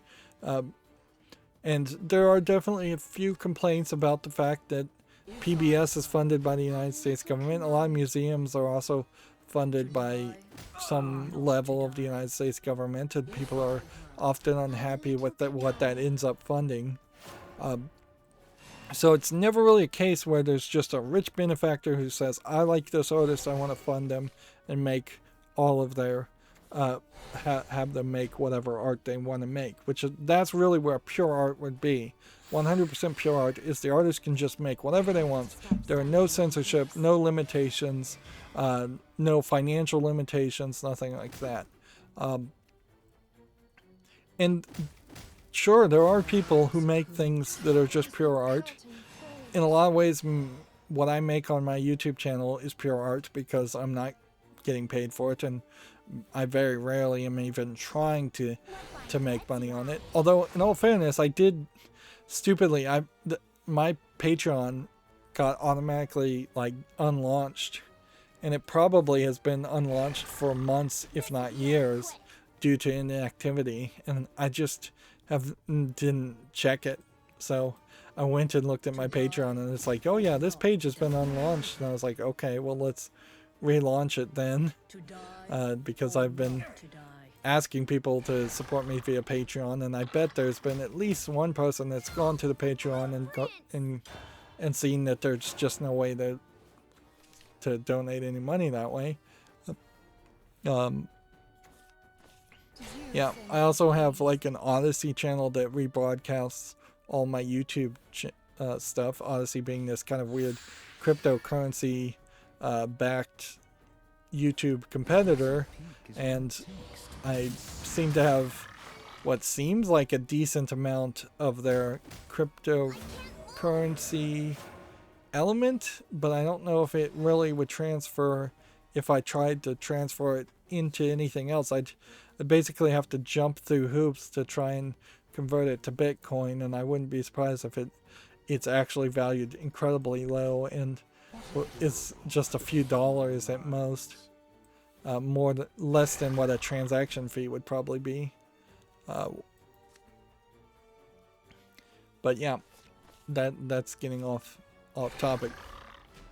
So yeah, movies aren't 100% art, books aren't 100% art, video games aren't 100% art. You run into but they are definitely a form of art, because they clearly aren't 100% utilitarian. They are not a wrench. They are not a screwdriver. They are not something that was solely and completely created to be used to do something productive. But they're not 100% art, for sure. Also, you run into the problem of movies and video games and TV all being a little bit more of a group effort, which art can be a group effort, but it is compromised certainly in the fact of it being a group effort. There is not really a single dictator that can say, I want this video game to fulfill my vision and my vision alone, and nobody can counter that vision at all. So yeah, it is a collaborative art for sure, and again, not a pure art. Nothing is ever, almost nothing is ever pure, but yeah. It would be very nice, as I kind of barely answer this question, if there was universal basic income available, because at that point, that's when you can have real artists really make pure art. When all of their needs are met, and there's no tying their effort to an effort to avoid starving to death or being homeless. Once you get to that point, once all your basic needs are made, that's when you can start to much easier be a pure artist who is creating simply because they want to create. Like the purest form of art really is the doodle on a piece of paper that you're gonna throw away in the next 5 minutes. Like you don't show it to anybody, so you're not trying to get esteem or feedback or anything like that. You are simply trying to get it out of your head, or just creating it out of a pure urge to create. And that is, I think, also a great way to know how much of an artist streak you really have in yourself. Everybody is effectively an artist, but a lot of people get it beaten out of them as they grow up, through being criticized or being told to do something more productive and not waste time. But yeah, if you are, for your own fun, writing stories, doing doodles, making songs, humming tunes, playing instruments, if you're doing that and you're not trying to get any kind of feedback, acclaim, or money from it, then you probably are more artistic than most. As for the second part about this game, the second question here, what makes a good video game a good video game? There is not going to be a great response to that question, frankly, because good is such a subjective thing in general. what one person thinks is a good game can be completely different and graded on a completely different scale compared to another person. What you want to do in any project is you want to be as scientific as possible. So you make a hypothesis saying, in the case of video games, I think if I make a video game like Borderlands, I think then it will sell in 1 million units, or it will get rated on Metacritic a 80 out of 100 on average. You have to kind of set your own goals, which does open up the door to making a game like Honey Pop and saying, well, I feel like this would be a success if it sold 10 copies and got a Metacritic rating of at least 10 out of 100. You can set your goals very low in the scientific method, and it just makes the outcome fairly unimpressive at that point. But that's really the only way to judge anything, is you have to judge yourself and set your goals at the beginning and then hope that you meet it. And this is what is negotiated in most publishers' agreements, is that you will get a bonus if this game sells a certain number of units in the 6-month launch window, or you will get a bonus if it gets rated by Metacritic or OpenCritic by a certain number. I half wonder if there wasn't either a rumor or a straight up lie, or maybe a truth that was whispered into the ears of mainstream video game journalists, that if the game Deathloop did not get a high enough review, that Arcane Studio was going to be shut down, or a lot of people were going to be laid off. That would kind of be a very generous reason to explain why mainstream video game journalists are giving 10 out of 10s for that game that really doesn't deserve it. But yeah, if you make a low effort asset flip game on Steam and your goal in your own heart was only to just use it for money laundering, then you've achieved that goal. Do I personally think that's a good game? No. But it may be a good money laundering scheme. I don't know. There is no objective way to compare apples to oranges, really, as far as video games. You can go with mass appeal, just mob rule. I often will, if I don't want to make opinions myself, go with mob rule. I think we could all say, using the scale of mob rule, most people think that Super Mario Brothers and Mario 64 are really good games. But it's very, very different, very difficult to compare something like Super Mario 64 to Danganronpa, for instance, which I think as a visual novel, Danganronpa, probably a decent visual novel game. I found it decent, although I'm not really experienced playing visual novel video games.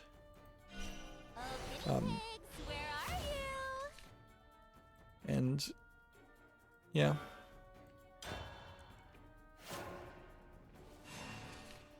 And certainly a lot of it just boils down to, and I'm going to have to wrap up this response because there's really no solid touchstone to it. It's not a numerical system. It never really could be. There definitely is an emotional aspect to it. There definitely have been times where I feel like I'm just not emotionally interested in playing a game, and then that has led to me rage quitting a game. And I try real hard in that case to recognize that's what's happening and not then immediately say the game sucks, but there may very well have been times where I felt a game was bad. There definitely is also, your mileage varying drastically if you're playing something online. Left 4 Dead, for instance, probably a way better game if you have a group of 4 friends playing with you versus just trying to play the single player content or play with random people online. And that's true for most online games. I'm coming But yeah, for you. if there was a formula to make anything good, people would follow it to a T, and then we would have a lot of generic content that is very repetitive. And that's what you see in TV, certainly, is that people establish the Law and Order formula, and it was good enough for their desires, and so now there's been decades of Law and Order episodes and several Law and Order spin-offs and plenty of other police procedural shows that have stolen that same concept, whereas then more interesting and more artistic TV shows that catch a niche audience's attention but don't get the mass appeal views get canceled like crazy. It's the Heroes TV series, for instance, that kind of got prematurely canceled in my opinion. Dead Like Me is a great example. The Hannibal season, the Hannibal series, TV series. There's been hundreds, if not thousands, of TV shows that I've thought were very interesting and creative and were actually really good that just got canceled.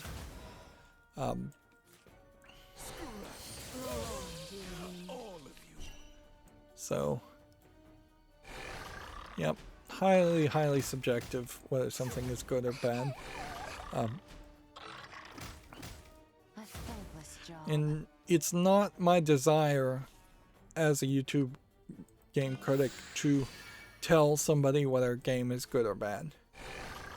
It is my desire as a video game critic to point out why I think this is a good element or bad element and best describe the experience of the video game to a person so they can make their own decision. The Binding of Isaac Rebirth, I think, is a great game, and it's kind of a great example for this. I think it's a great game because of its roguelike mechanic, its variety, and its fairly tight controls. But undoubtedly, to play The Binding of Isaac, whether the remake, Rebirth, or the original game, you have to turn a blind eye to the child abuse imagery and the anti-Christian imagery in the game.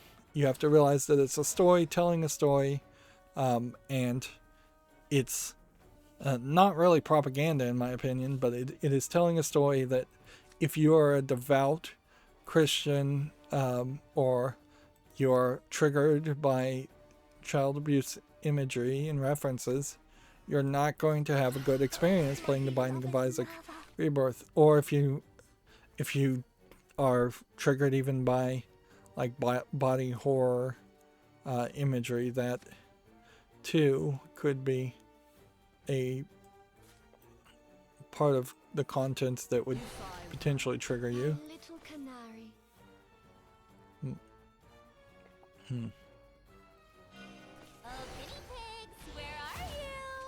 So it is totally believable that somebody would go and play The Binding of Isaac and have a very, very bad experience and say the game sucks. I have definitely run into people who are so enthralled in their own beliefs, particularly, that they will say something just sucks even if it is just because it is counter to their current mindset and perspective. I've run into people that have straight up accused me of just lying when reporting BBC news articles because they have been so propagandized to believe propaganda, straight up propaganda, in my opinion, that they had been taught their whole life. And that they straight up were trying to tell me that all news in the West, every single news source, is fake news, and yet you can't listen to BBC News, which is the most trusted news source I know in the West, and that you should only listen to propaganda that they believe. Not sure if I can Power of mortality. Yep. A lot of people don't have the ability to separate emotions in evaluating things, and I don't know if I 100% have that ability, but a lot of people will definitely either latch on the first thing they don't like and hate the entirety of a piece of art because they don't like it, or haven't even seen the art and have just been told to dislike it by their friends or peers, and aren't even willing to give it the time of day.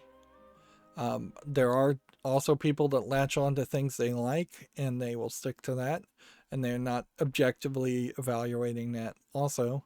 You see that very often in like people listening to rap music and not really listening to the lyrics in the rap music. Because, yeah, most pop music, rap music, there's something that, if you take the lyrics literally, are objectionable at the very least. But people just listen to the rhythm. I think music in particular often emotionally manipulates people into liking their song, liking the music without them really listening to the lyrics. But then also it's important to realize fiction is fiction, so if you fictionally say in a song F the police, that shouldn't really affect people at all. I guess we'll try some Forcecraft. If we're gonna do Forcecraft, let's try unranked rotation berries. But yeah, apologies. There really is no way to say what makes a good video game a good video game. There are some elements or opinions I could throw out there that walking simulators are not interactive enough to be considered video games and would be considered a failure as a video game, while might be very good as a 3D artistic showpiece. But you just can't, if it's not video and it's not a game, in the sense that it doesn't have any interactivity in it, you can't call it a good video game, in my opinion. There are some games for the blind that don't have video, and while I wouldn't hamper on that or haggle over it, and I still would probably call it a video game, in reality, it's not a video game. It's an audio game. A text-based video game really doesn't have moving video in it. So at that point, it's not really a video game if there's just nothing visually moving, if it's just a 100% text game. That would be a text game. But yeah, I'm fairly lenient as far as being willing to call something a video game and then just take the next step to say it's a bad video game because it fails to have interactivity, and I'm fairly lenient to even let a bad video game like a walking simulator still be considered fairly good, in the sense that it's going, if you're making a good walking simulator, you're usually telling enough of a story to counteract the fact that it's lackluster in its other forms of content. Woodland Fortress at Let's see. 12 o'clock. Just don't.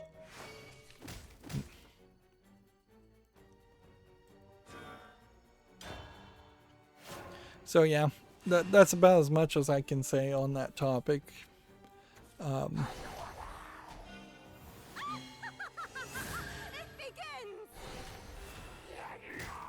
begins. Better than in the cradle. Let's get back to the news because I don't want this to turn into a 4-hour stream. Let's see. You do this. May the forest be at peace. Then you do this. The uncharted desert awaits. Then we do this. Let's play. Guess you hit that. Oh, waffle cakes. Gotta report this lickety split. Let's see. Komatsu also has the Switch Online expansion pass. I'm not sure they said an actual price. Seems to be called the Nintendo Switch Online Plus Expansion Pass, and new membership plan is coming in late October. Basically, they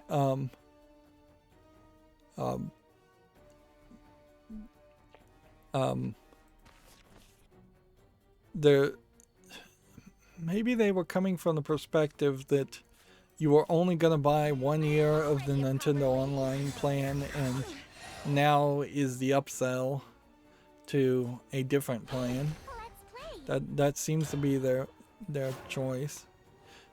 But is there a real price here?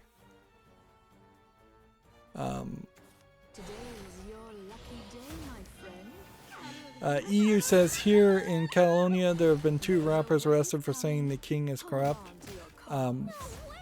That highlights the importance of true free speech, in my opinion. I really don't have anything to that I can add to that, but it is really important that true free speech is pushed and promoted everywhere. It's not just something that was established in the United States Constitution. The concept of free speech goes hundreds of years back. And it is very, very important that free speech exists completely. No one should be above criticism. Anything considered above criticism, and once again, this would get back to like the Christian or religion in general concept. Once something is beyond criticism, then it has no chance of ever improving or becoming better, or being challenged as being something that is not positive. And that's a evolutionary dead end for culture and societies. You don't get new ideas, and you don't get better content, better experiences. Yeah, EU also says, also thank you for answering my super subjective questions. Yep. It kind of feels like EU is interviewing me, which, you know, that's good practice, certainly. I imagine most YouTubers don't get the opportunity to be interviewed and be asked questions that are outside of their own head. And certainly it helps me stop myself from just making the same old rambles and rants over and over again. I get a few triggering ideas of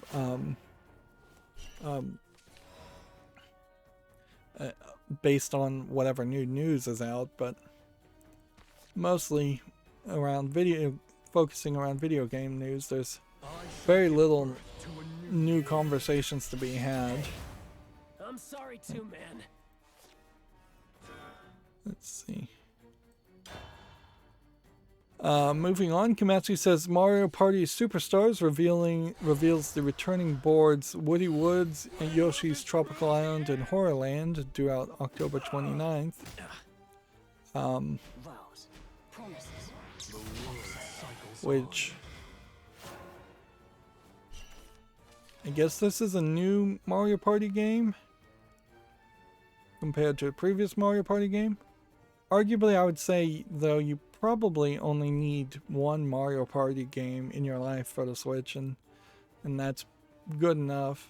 Unless you just are having a weekly Mario Party night, And arguably, maybe that would be a mistake. Hey, let's play. Let's see.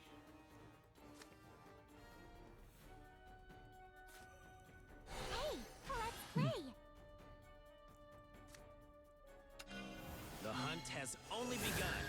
Can we avoid dying here?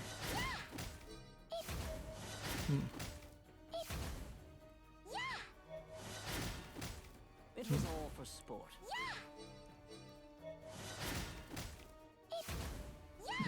Nope. Well, we couldn't have avoided dying anyways. We only had 1 health. Mario Golf Super Rush version 3.0.0 update is now available. It adds 2 new characters and courses. The Koopa Troopa and Ninja join the fray. Ninja from Super Mario Bros. 2, I believe, as characters.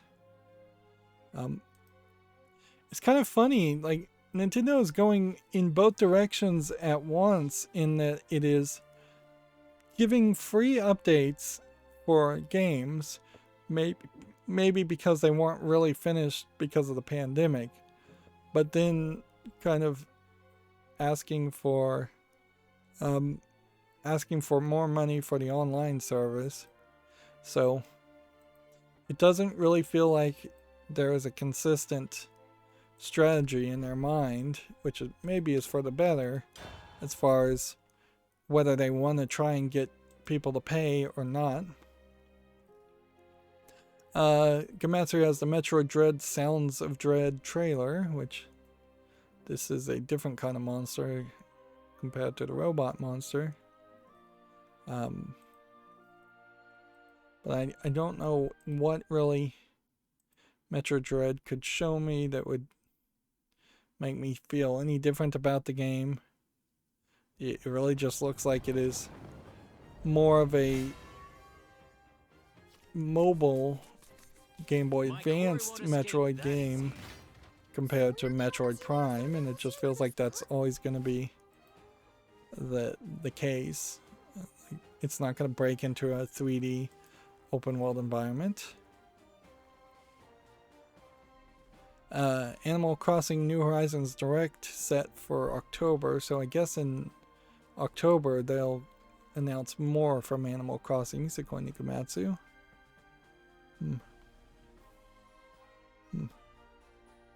The EU says, if you are okay with all these random questions, I will continue doing the questions in future streams. That's fine by me.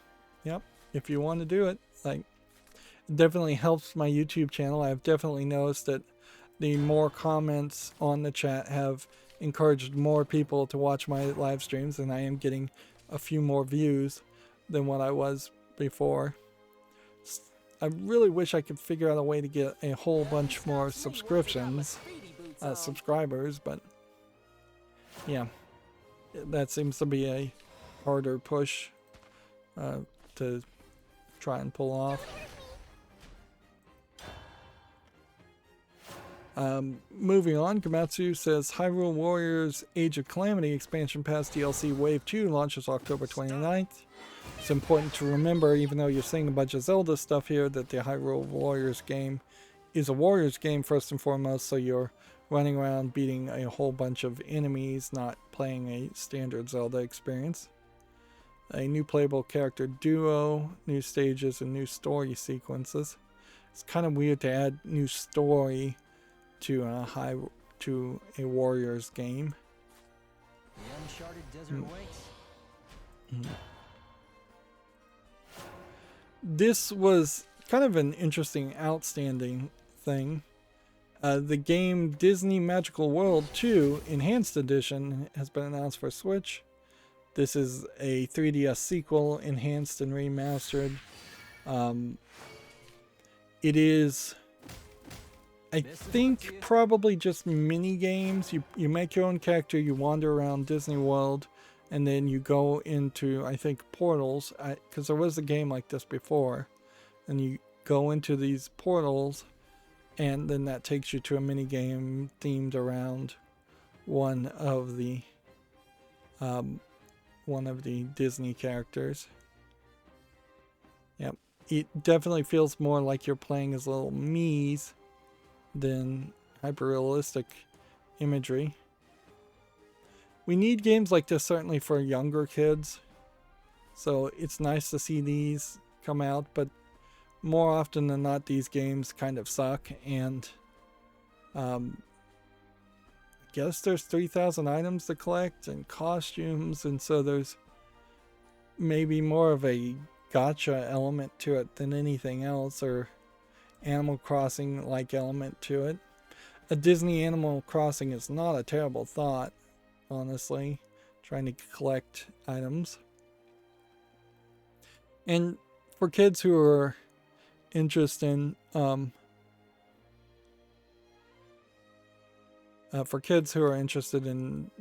in Disney, this looks like it's going to be a pretty good offering. EU says, "Oh, and I will have to go because I want to see your new series, which begins in 30 minutes. Bye. I'm happy that my random questions help your streams." Yes, thank you.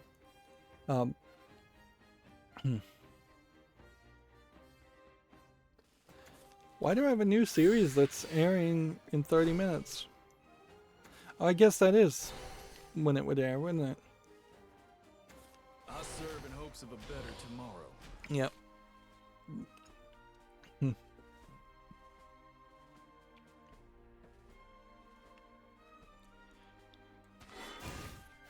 Yeah, I suspect a lot of people would really struggle to watch my live streams and watch the recording as they air because they tend to overlap quite a bit. But my hope is that if you aren't watching the reruns on the weekends of Hearthstone, or no, Shadowverse now, and are instead catching up on other series, or if you're just watching when you have free time, my hope is that most people will have enough free time to accomplish things.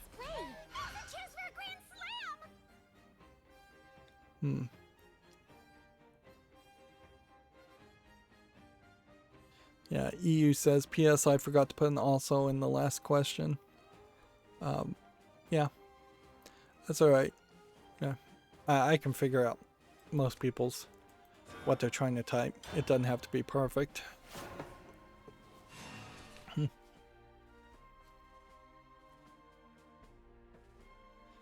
There is something I think though to point out before we move on to the next story as far as this Disney magical world.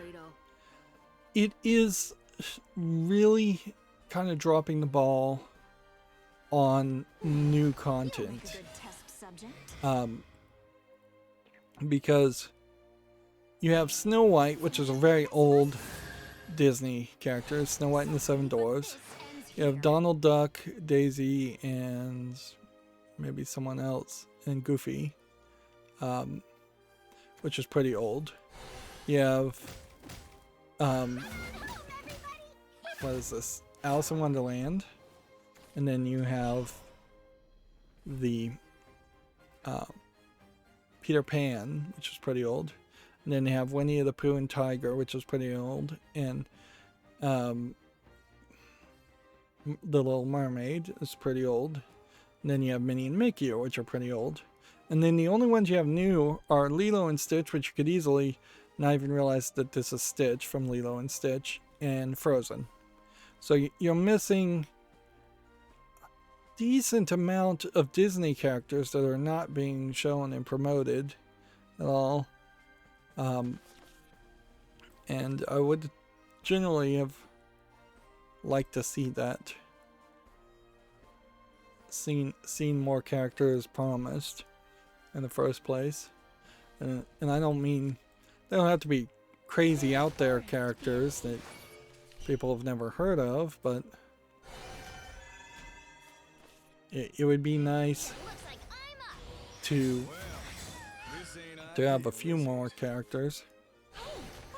There is a slight controversy. I don't know if this is really controversy or what, but it seems like that they've, in the Walt Disney World, I believe, Florida event, there was a Who Framed Roger Rabbit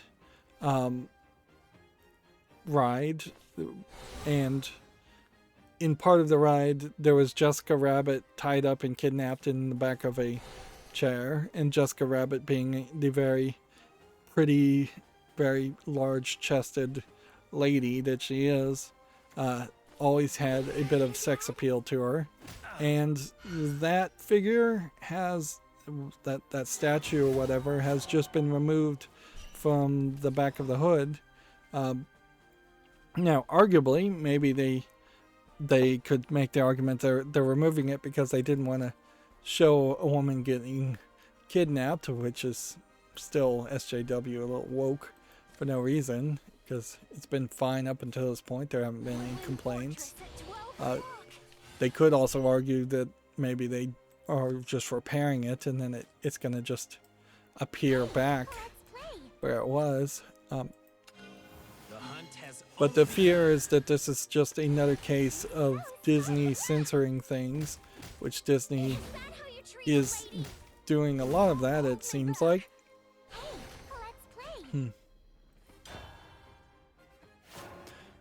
But yeah, I was actually fairly shocked to hear somebody say that Who Framed Roger Rabbit was the Disney movie that they didn't think was kid friendly.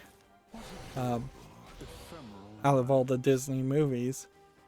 But yeah, you could have like Frankenweenie, Nightmare on Elm Street, you could have, well, just a whole list of characters.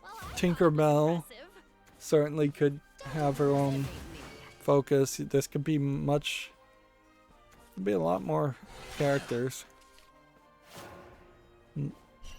And what it feels like, these 6 worlds, Frozen, The Little Mermaid, Alice in Wonderland,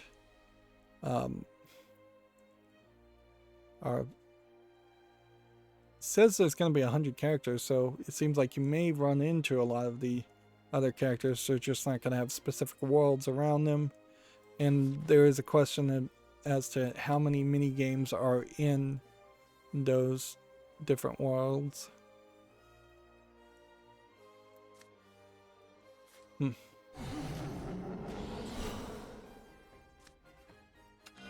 I won't let you get away. Let's see.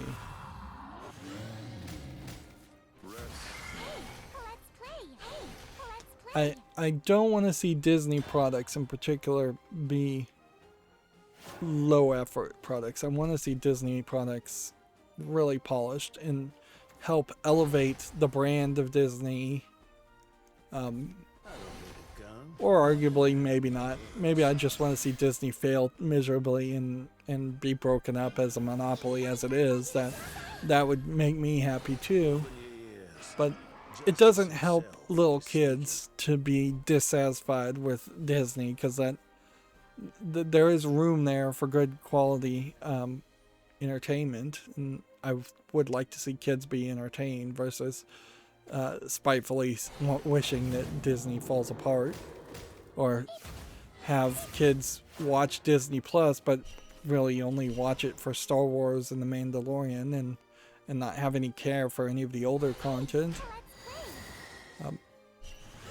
Like a lot of the Disney movies I watched even when I was a kid was 10, 20, 30 years old. So this ideally would be a cultural touchstone for people and for the parents, their children, even their grandchildren. Moving on, Dying Light Platinum Edition for Switch launches October 19th, whereas the Dying Light 2 Stay Human Cloud version has been announced for Switch. Yeah. You have to be careful not to be confused and think that the Platinum version of Dying Light for the Switch is Dying Light 2. Disco Elysium, the final cut for Switch, launches October 12th. It's currently available for the PS5, PS4, PC, Mac, and Stadia. I'm not sure I'd ever actually get around to playing Disco Elysium, but I've heard decent things.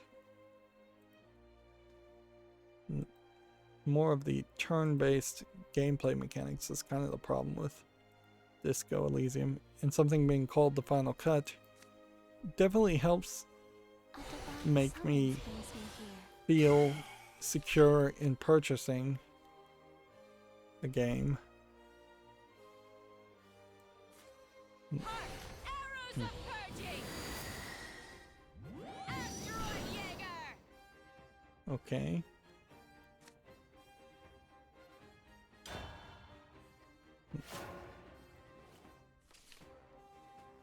The Shadowrun trilogy is coming to Switch in 2022. It includes Shadowrun Return, Shadowrun Dragonfall Director's Cut, and Shadowrun Hong Kong Extended Edition, which I would assume Shadowrun Returns was the first game in the trilogy, but maybe not. I would guess maybe Dragonfall is the first game in the series. I shall give birth to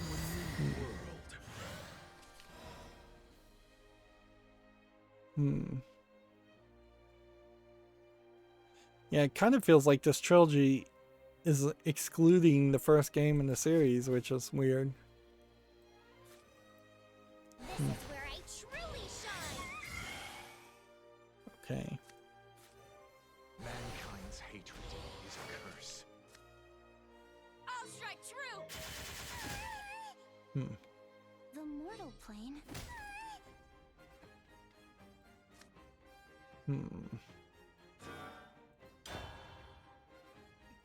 My thumb is wearing out. Oh, I suppose this was the other news from Gamatsu. It's being labeled as an anime. I guess technically, since it is a Japanese animation made by a Japanese, mostly Japanese companies, maybe targeted towards Japanese audience. I would say it's probably not. I think it probably doesn't fall into the category of anime because it is seemingly much more targeted to the West. But the Super Mario Bros. Animated film launches holiday of 2022. The cast has been announced. It's featuring Chris Pratt as Mario, which is weird, and Anya Taylor-Joy, Charlie Day, and more. So Princess Peach is Anya Taylor-Joy, Luigi is Charlie Day, Bowser is being voiced by Jack Black, Toad by Keegan-Michael Kay, Donkey Kong by Seth Rogen, which I wouldn't be surprised if Donkey Kong just makes Donkey Kong grunts and they are just doing a joke there. Same might be the same for Cranky Kong and Fred Armisen. Common, I guess, from Kamen Rider? I don't even know who Kamen would be otherwise. Is Kevin Michael Richardson, and then Spike is Sebastian Maniscalco. I've heard some complaints about Chris Pratt being Mario's voice actor. They could have brought in the guy who actually voices Mario in the video games. That could be one thought, certainly. And there is definitely a thought that maybe Jack Black would do a better job as Mario than as Bowser. But arguably, there's a real question how much Mario is really going to even talk in the cartoon. I wouldn't be surprised if Bowser, word for word, has more lines of dialogue. And since it is all just voice acting, I mean, it's all up in the air. They may, any of those names of actors who are not voice actors could do a really good job. Although I tend to kind of feel like they probably do a fairly bad job. And this is stunt casting for sure by getting recognizable names to be the voice actors for the movies, for the cartoon, instead of hiring just good voice actors that are well known as good voice actors. Let's see, Komatsu has the Famitsu sales updated. Did we talk about this already? This seems like this is a previous week's sales. My quarry won't escape that easy. But whatever. Yeah, they have the sales for the 16th through the 22nd. Anything of importance to point out here?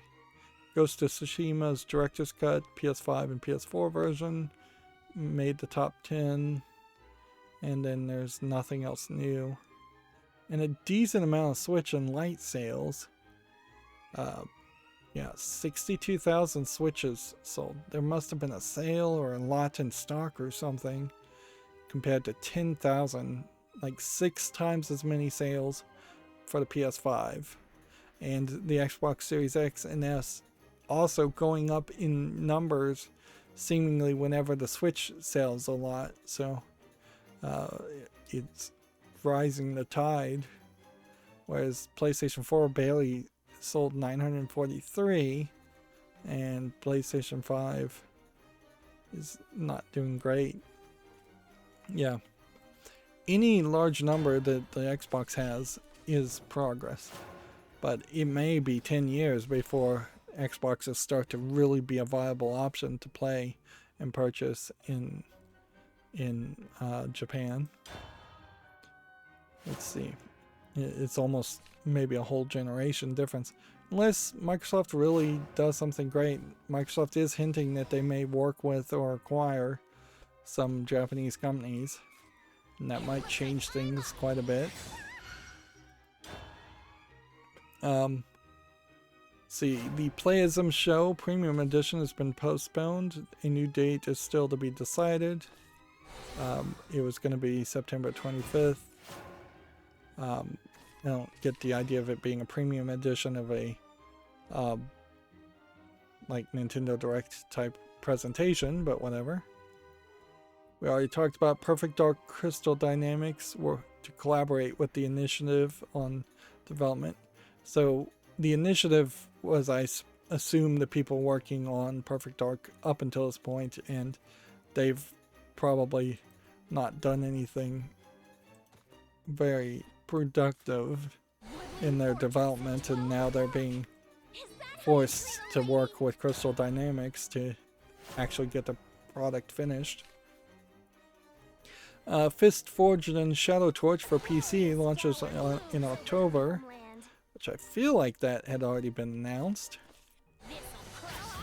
Let's see. Aikagi 3 is coming to the Switch on October 28th in Japan. This definitely looks like it is a Japanese romance visual novel. Yep. And then Castle of Shinkigama 2 is coming to the Switch and PC in December. These are classic arcade shoot-'em-ups, apparently. See if we can see what they look like. Yeah, I'm still not sure what kind of classic shoot-'em-up would catch my attention that I'd really want to play them. I kind of would be interested in playing shoot-'em-ups if you could just play them with a level of guarantee that you would never die and you would be done with the game fairly quickly. Like, just straight up a cheating version of the game where you just run through it and you beat the game and then you're done with it in a couple of hours. Shoot-'em-ups in general could be beaten in a couple hours if you weren't dying all the time. Moving on, the smartphone game Tales of Luminaria First Details has a answer trailer and gameplay and an anime project announced, so this is definitely going to be one of those cross-media, cross-promotions that I'm not sure those ever really succeed. So this is the answer trailer from Bandai Namco. A bunch of characters that makes me feel like it's probably a bit of a gacha JRPG. They're going to be a whole bunch of outfits and a whole bunch of characters. Doesn't look terrible in the gameplay, but definitely does look like it is targeting a cell phone resolution and frame.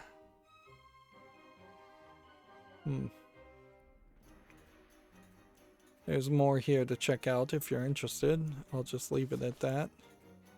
I don't know why my thumb is hurting so much.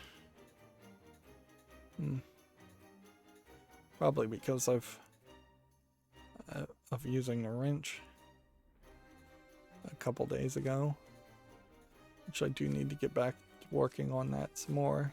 Who are you calling a lizard? I actually had to do some plumbing because I had a clogged sink. Nearly had to call a plumber, but fortunately my cheap old wet dry vac was able to just suck the clog out. But yeah, 2 other things I had tried made it worse or didn't do anything. First thing you should buy when getting a new apartment or a house, if you don't have one, is a wet dry vac. You spend $30 to have something that can vacuum up really dusty, dirty things and not ruin a very expensive carpet cleaning vacuum, and can potentially suck out any clogged water, whether it's in a sink or in a washing machine. It'll pay for itself in that one instance instead of having to bail out or siphon out dirty water. I've never seen a need to use it on a toilet, and a toilet plunger would also be one of the first things you should buy as in a new house if you don't have one. And arguably, I suggest always buy a clean new toilet plunger when you buy a new house. They're not that expensive. But yeah, theoretically, I guess if there was a huge clog, I might try the wet vac on that, but I think I probably wouldn't, because if I can't plunge something down, it's going to be so clogged anyways that a low horsepower wet dry vac is not going to help. Are you looking, Dad? Anyways, moving on back to video games.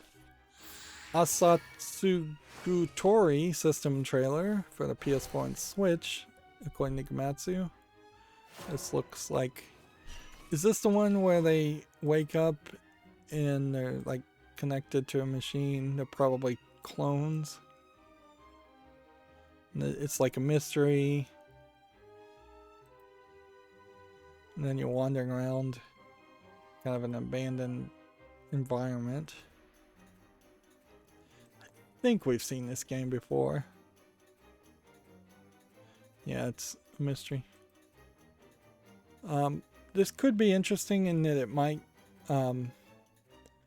be a better take on something like Corpse Party compared to what Corpse Party as a series ended up being. What an oath! What pluck? Yeah, I'm still gonna lose. And then Light announces a battle visual novel called Magatsu Bari, or Barai for Switch, which it's a visual novel, but it's a battle visual novel. You don't see a lot of those. It's kind of contradictory to have a focus on animating battles, but then not really animating battles because you're doing it in visual novel form.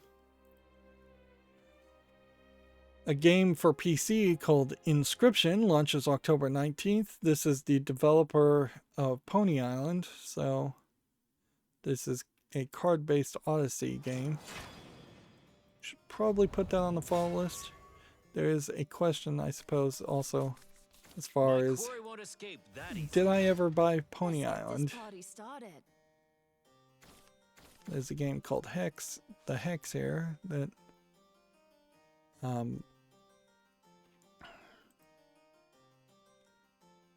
it's on my wish list and on sale. Daniel Mullins Games. Pony Island I did buy and never covered. And it was kind of a flash in the pan game anyways, so there's not a lot of reason to play it anytime soon. Although I guess I could play it when Inscription comes out, and that would be a reason to play it. Sackboy developer Sumo Digital has opened a new studio in Bangalore. We don't have a lot of studios opening in Bangalore so far, but it does seem like there is going to be more of a push to have presence in India and just video games developed in India. The problem with India that I've always heard is the government. So if the government gets in the way of having businesses establish offices in India, it's going to fail miserably.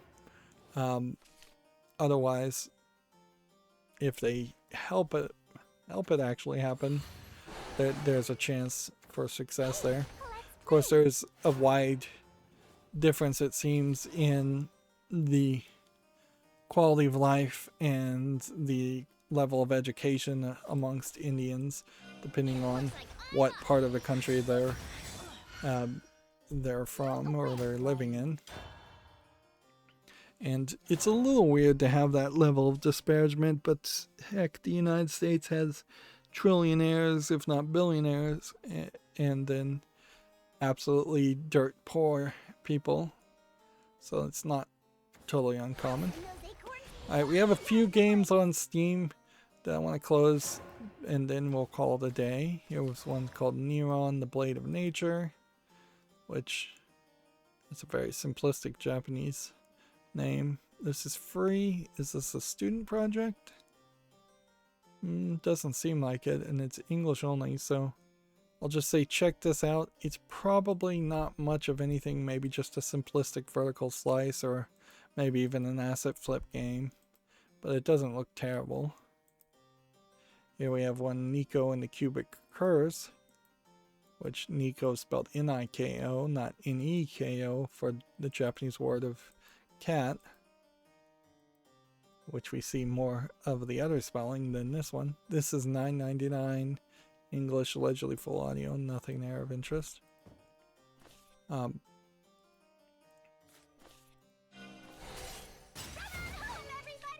hit that, I guess. The uncharted desert awaits. Is that how you treat a lady? Stay away. Lame. Here we have IBB Cricket Champion, which looks like it's just a management simulation game. Free. I guess the price is right for that, but I'm still not interested. Here we have a game that is all Asian characters. Looks like a mobile phone port. $7.99, English and Chinese. Best of luck to you. Here we have one that's Asian characters and then called Jian Po. I assume that's how you pronounce that. Looks slightly interesting, but also could be just some visuals with not much game. But it is rated very positively also. $13.29, English and Chinese. Single player only. I think this probably just needs to go to the wish list. Like, it would be so easy just to dismiss this as a Chinese game, but I mean, it's too highly rated to do that, so, and I can't just, it's not fair just to dismiss games just because they seem to be made from Chinese companies or towards a Chinese market. If anything, I need to encourage Chinese games that are good to counter the vast majority of bad Chinese games out there. All I need's an opening and you're toast. Let's play. The hunt has only begun. Sorry, but the time for one helping of this and it's nighty-night for you. There we go. Stay away. Is that how you treat a lady?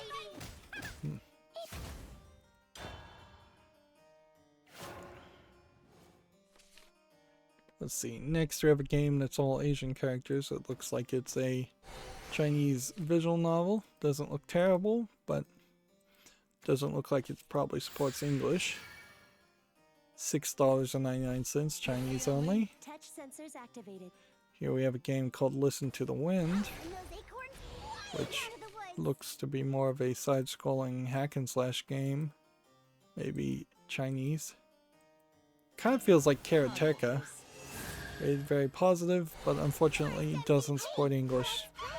$10.79. Here we have a game called The Signal State, which seems to be an oscilloscope simulation game or a weird music simulation game. Message loud and clear. I don't know what this is supposed to be, really. I've not seen like pieces of equipment that slot in this way in the horizontal. There are computer components on DIN rails that go the other way, and they all seem to be bus powered.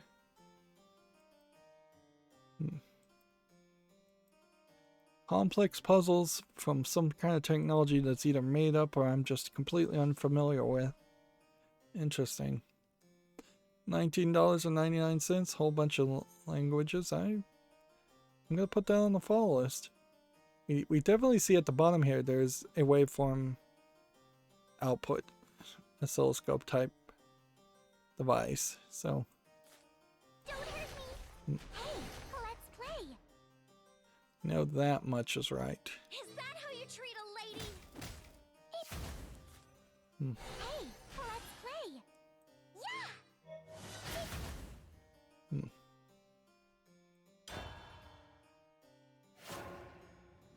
Let's see. Next we have Holiday Jigsaw Halloween 2, which can be easily dismissed. $2.99. Whole bunch of languages, or English, French, German, and Russian.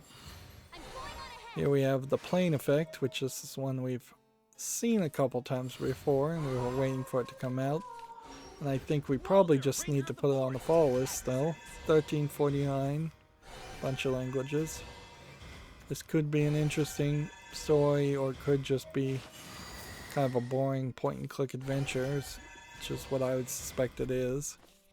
It's a point-and-click adventure more than anything else.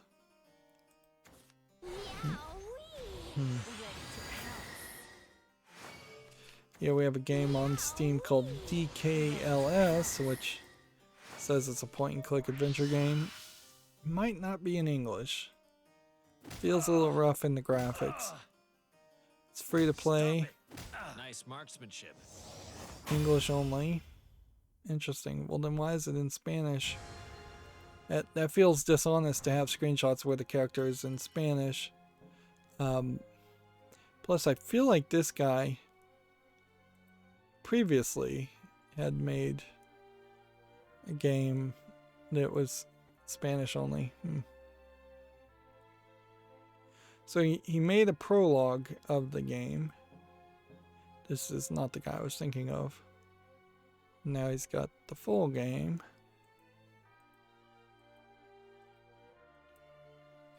I don't know if it's enough to dismiss a game just because it might have subtitles burned into it, which that might very well be the case.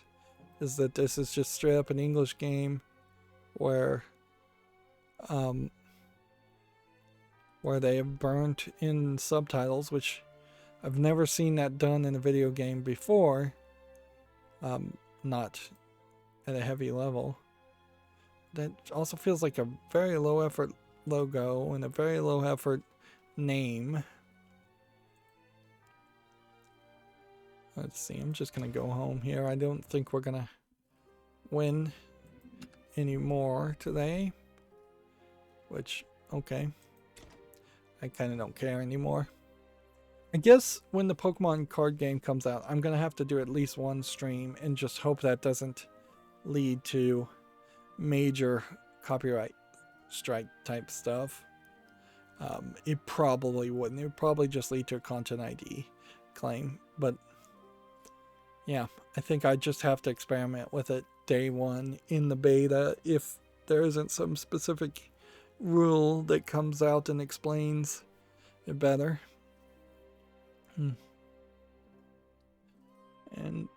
But yeah, I think playing the Pokemon card game when it comes out makes a lot of sense.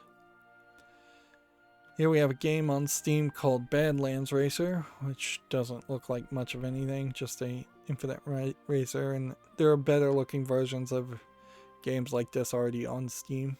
$1.19 English one, English only. Race the Sun is an example of a game like that, and if Steam's recommendation algorithm had any question, any skill, yeah, they would recommend it.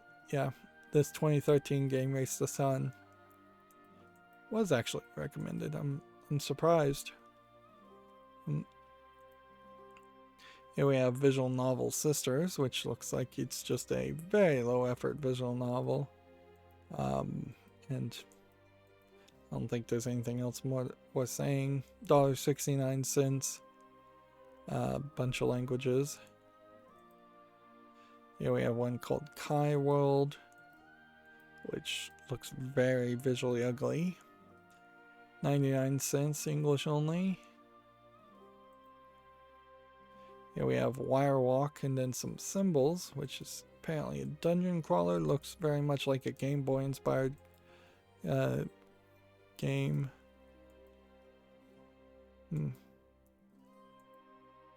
Yeah, I just don't think I could ever play a Game Boy inspired game that looks like this. That's so zoomed in and so pixely and so limited in its color palette. $9.89. English, Portuguese, Brazil. I do like the thumbnail here, and that does kind of highlight how it's probably very worth it to hire an artist to make a thumbnail of your character, even if your actual character looks nothing like it in the actual game. Here we have a game on Steam called Hidden Flowers, which they're tagging as a 2D fighter, which that is not the right indicator. Yeah, I don't think a Hidden Flowers game justifies itself enough. $5.99 is quite a cost. English only. Here we have Tile Connect On It Match, which looks like nothing. $1.59, English only.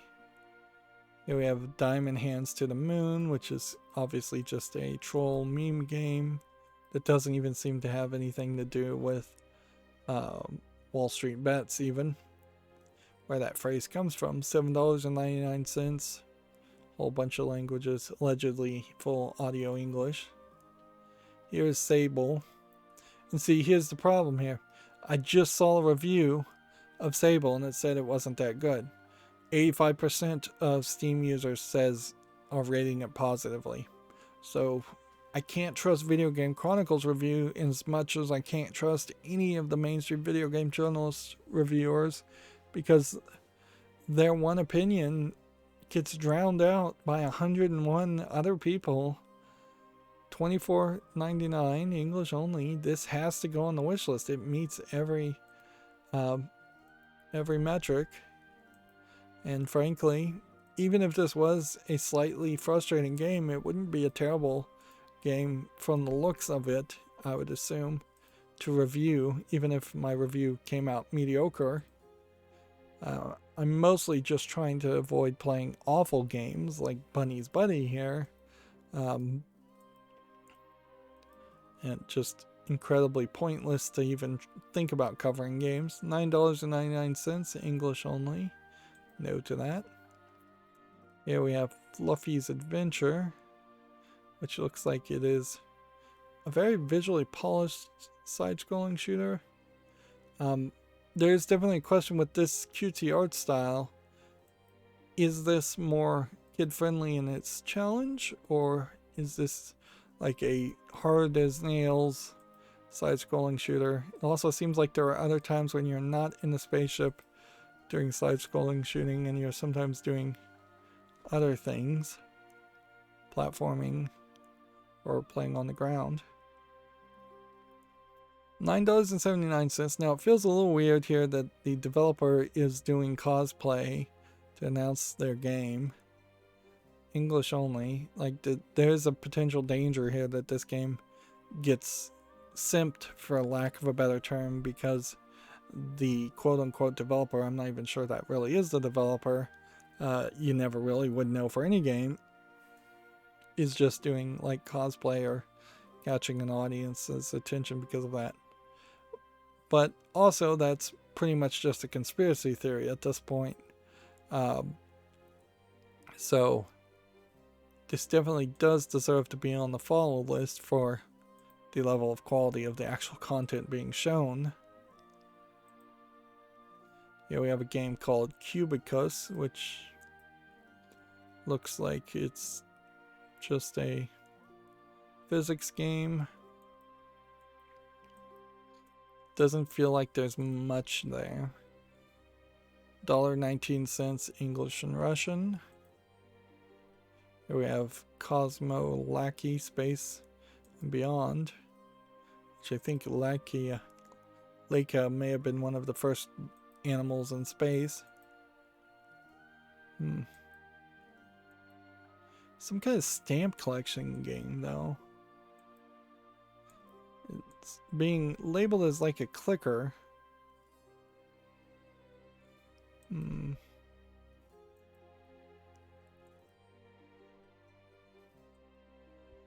So I don't know how this really plays. So $1.19, single player.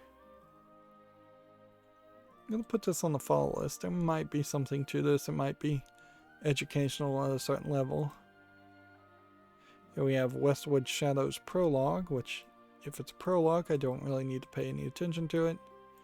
Looks like it might be a decent horror game, but it might also just be an asset flip horror game too. It's hard to tell the difference these days. English only. Here we have a game called City State 2 on Steam. Claysdale Live has hopped on the chat to say hola. Hola, H-O-L-L-A, which I suppose is hello. And then prayer hands as an emoji. Yeah, City State 2 looks like it's a city builder, and I just don't think I'd ever want to play another city builder, although it does look nice. Like it does feel very zoomed in, maybe not as relatable to certain people in certain countries. It does kind of feel like you're building something that is more of a Hong Kong or Brazilian city, maybe. Yeah. I'm gonna put this on the follow list just in case I change my mind. I don't think I will. Here we have Beyond Enemy Lines Remastered Edition from people I don't recognize. Enigma Entertainment and Polygon Art.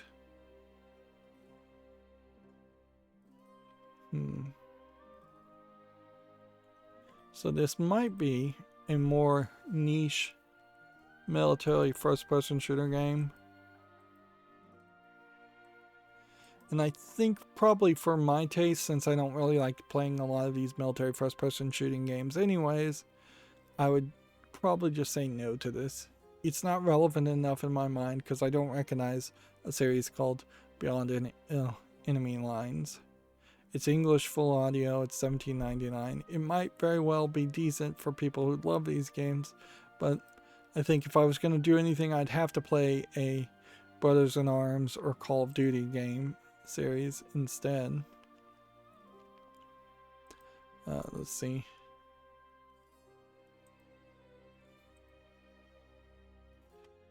Here's Video Game Chronicles specifically showing the difference between what the Japanese controller will be, the 6-button controller, versus the Western controller. And you can pretty much tell that both of these images are photoshopped, that this was not somebody holding these controllers. It may very well have been he was holding the controllers anyways, and then they photoshopped on top of it a shinier, better looking version. But yeah, having the extra buttons is better. What can I say? It's weird to not just offer the version 2.0 of the controller to everybody. But whatever. And then we probably don't need to read this recap of the entire Nintendo Direct article. Here's a game called Defend the Fort on Steam, which looks like nothing, just a tower defense game for $4.99.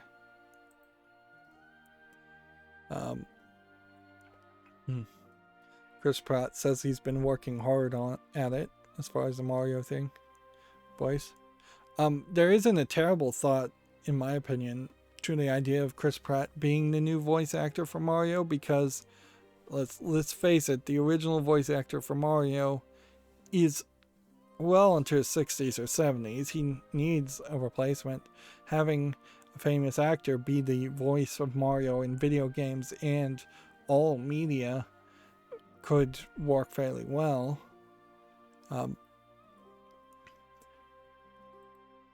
Let's see. Here we have a game called Domino Effect Build and Topple. We've seen several of these on Steam before. This one doesn't look quite realistic enough to justify my mind wanting to buy it. $4.99 English only. Yeah, I don't know if really there is ever a reason to want to play with dominoes in a virtual experience. I feel like that is a very hands-on experience if you're going to do it that you want to do in the real world. GameDeveloper.com has a analytic one of these analyst reports from Omdia, just how important is intellectual property in the Chinese game market, which this may come from it's made apparently GameDeveloper.com's sister company is Omdia. I didn't even know that. There's a lot of things certainly to talk about as far as intellectual property, and this barely has anything to say. It's one paragraph. They're just linking to the other article. Notice how game developer is more than willing to just take all the recap and do a full article in most cases, but when it's their sister company, they give you barely a paragraph and tell you go read the article from Omdia. There's definitely some issues as far as intellectual property in Japan. I mean in China, because people don't respect intellectual property and steal it like crazy in China. The laws are written to basically allow and encourage copyright theft in China, as long as it's the Chinese stealing from foreigners. There are laws and instances where the thieves of something in China claim that the foreigners were stealing their ideas. Lepin and Lego is a kind of a great example of that, and that was one of the rare cases recently where actually Lego succeeded in shutting down Lepin, which probably was a little too late. So yeah, it probably isn't that important to have a license or own any real intellectual property in China, because if it was more important, more people would bother to make their games good instead of just making cheap rip-offs of their games. And inherently, the attitude and style of doing business in China comes from the fact that, first and foremost, video games were mostly considered illegal in China for a very long time, and before that, it was a wild west of Chinese companies ripping off Famicom NES games. Moving on, Video Games Chronicle says Naughty Dog will reveal all new Last of Us content this weekend as part of its annual Last of Us community celebration. I really would have to question how much new content would actually come out for the game, though. Here we have a game called POW on Steam, which looks like nothing. 84 cents, English only. GameDeveloper.com has an article. Epic has extended its easy anti-cheat support to Linux, Mac, and Steam Deck. They've also included support for Wine and Proton compatibility layers on Linux.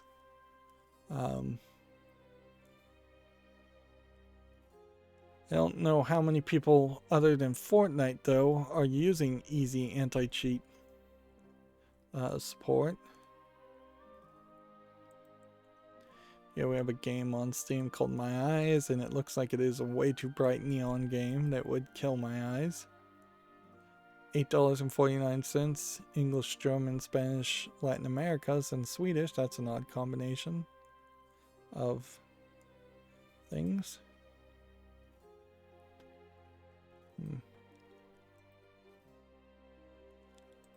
Okay, we already talked about this.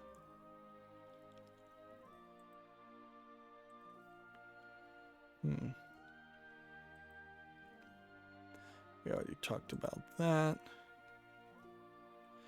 Xbox's Edge browser can now run Google Stadia, according to VideoGamesChronicles.com. The full list of Mario Party Superstars minigames is on VideoGamesChronicle.com too, if you want to see the entire list. Honestly, I guess Superstars probably is taking all the good elements of the previous Mario Party games and getting rid of some of the garbage mini games and things like that. Rovio, Angry Birds developer, is opening a new studio in Toronto, according to GameDeveloper.com. Here we have a game called Super Auto Pets, which, yeah, doesn't look like anything of interest. Free-to-play online PvP with in-app purchases. That's ridiculous. And a third-party account in third-party EULA. That's a definite no. Here we have something that's Asian characters and then the last fight. It does look like this is a little bit further along as far as a low-effort Chinese game than most, but it still pretty much just looks like an asset flip bad game. $1.69, English and Chinese. GameDeveloper.com says the iconic Sega Ikebukuro Gigo arcade in Tokyo has closed for good. If that's not the last Sega arcade, then it's probably close to the last one. Yep. And with the pandemic and arcades being shut down, that drastically changes Sega's outlooks and how things are going to be done. So Sega may be looking to make more games that are in console form.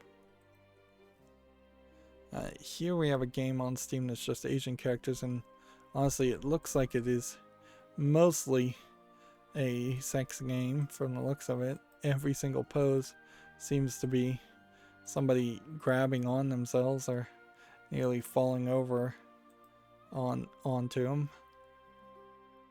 $3.39, English, Chinese, Japanese, and traditional Chinese versus simplified. Says it has nudity and sexual content. So I guess that resets the clock as far as adult games. Let's see, Gamatsu says that the game Tsukihime, a piece of blue glass moon shipments and digital sales have topped 240,000. That's a fairly high number for such a for a Japanese visual novel in particular. So normally I wouldn't consider anything less than 300,000 to be a success, but you kind of have to make exceptions for such niche categories. Let's see. We probably already talked about this. Token Rambu Warriors for Switch coming to the West on May 24th and 22nd. Actually, this is a little surprising that it's coming to the West. I wasn't thinking it would. A 2D action adventure game Aspire Innis Tale has been announced for the Xbox One, Switch, and PC. Have we talked about this one?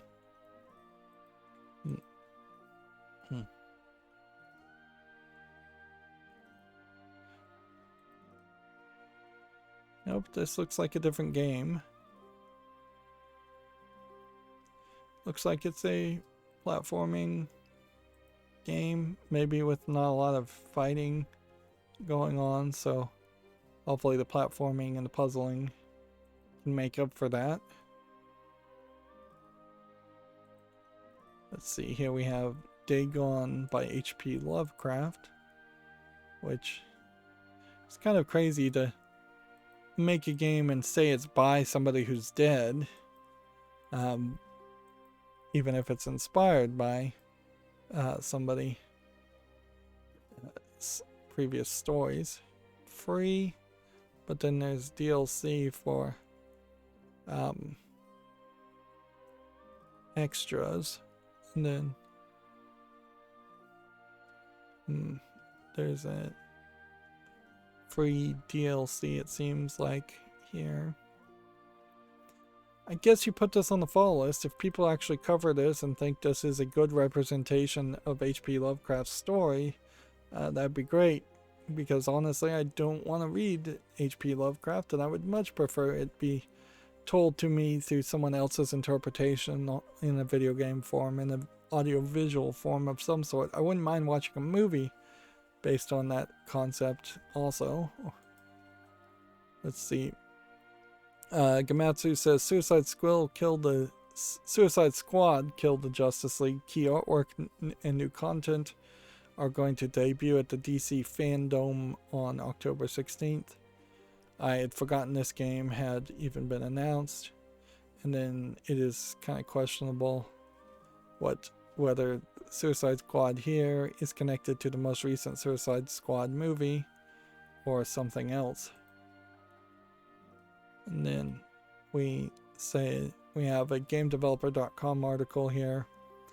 UK advertising regulators have issued new guidances on in-game purchases. Let's see if we can get detail.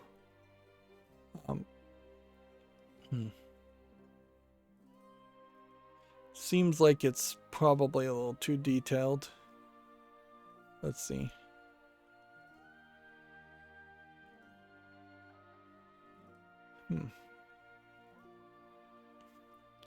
Things that are considered advertising are in-game storefronts or inducements to buy where the items are purchased with a real money or virtual currency that can only be obtained by purchasing press, TV, billboard, etc. ads for games or in-game items. Mobile or console app or game stores. Online game stores including e-commerce sites and purchasing platforms. Influencer advertorial content, and websites selling virtual currency. So, yeah, so many times you see YouTubers go, I got this game for free, but they didn't pay me, so this isn't an ad. Yeah, that is an ad. You got something of value. Arguably, it's almost an ad just because you got views and your channel is potentially monetized, or would be in the future potentially monetized, the way the YouTube algorithm works. It's kind of hard to write a description of covering something on YouTube and not make it feel like it's an ad. I try hard to not do that myself, but I could see people accusing me of being just an advertiser for games I cover, although typically I tend to be fairly critical of the games I cover, so I'm not a very good advertiser at the very least. What they're not considering as advertisements is general game content and mechanics such as gameplay imagery, or whether or not in-game purchases are available, in-game storefronts where items are purchased using virtual currency that can be earned in-game, including where that currency can also be purchased. And see, this would be the one sticking point, I would say. I think it is probably should be considered an advertisement and under their guidance if you can purchase it in an in-game shop at all, because almost all games that do have storefronts have an ability to earn a little bit of currency as a taste to get you addicted to spending real world money for the rest of the in-game currency. And then it's worth mentioning, Konami has once again dropped the ball. Today is the 20th anniversary of Silent Hill 2. There was no announcement or anything by anybody involved in the creation of Silent Hill or Konami. And that leaves a decent amount of news for Monday. So I'm just going to go down my Twitter feed now and see if there's any bit of information or news that needs to be mentioned.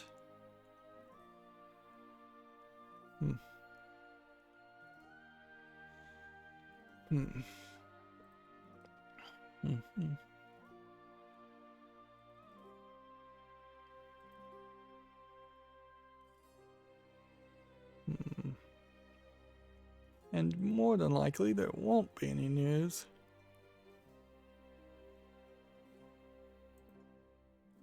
Yeah, I really would like to find out what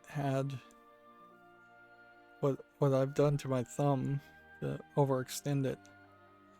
I've been doing a lot of typing while programming, and I've noticed that lying in my bed trying to type creates the absolute worst, like, carpal tunnel experience you can have.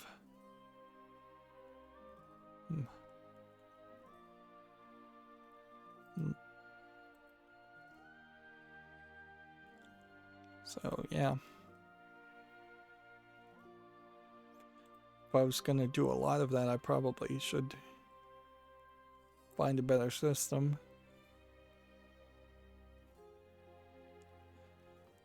I think Hot Wheels Unleashed is out right now too, but doesn't seem like there's any news around that.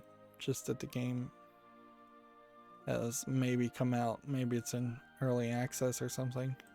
But we know there's going to be more DLC for Hot Wheels Unleashed anyway, so it's kind of hard to say it actually is out at this point.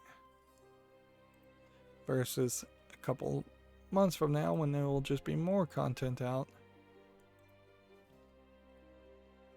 I was kind of hyped around Hot Wheels Unleashed until they announced that there was going to be a whole bunch of DLC for the kids game.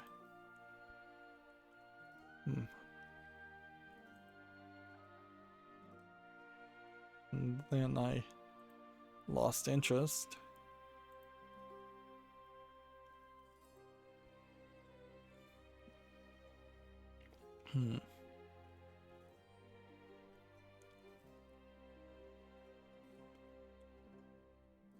Still scrolling down tabs.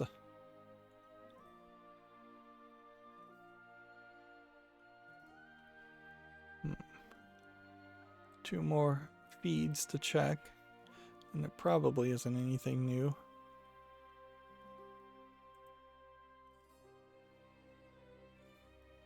Kerbal Space Program Enhanced Edition for the PS5 and Xbox Series is out now. Life is Strange Remastered Collection comes out February 1st.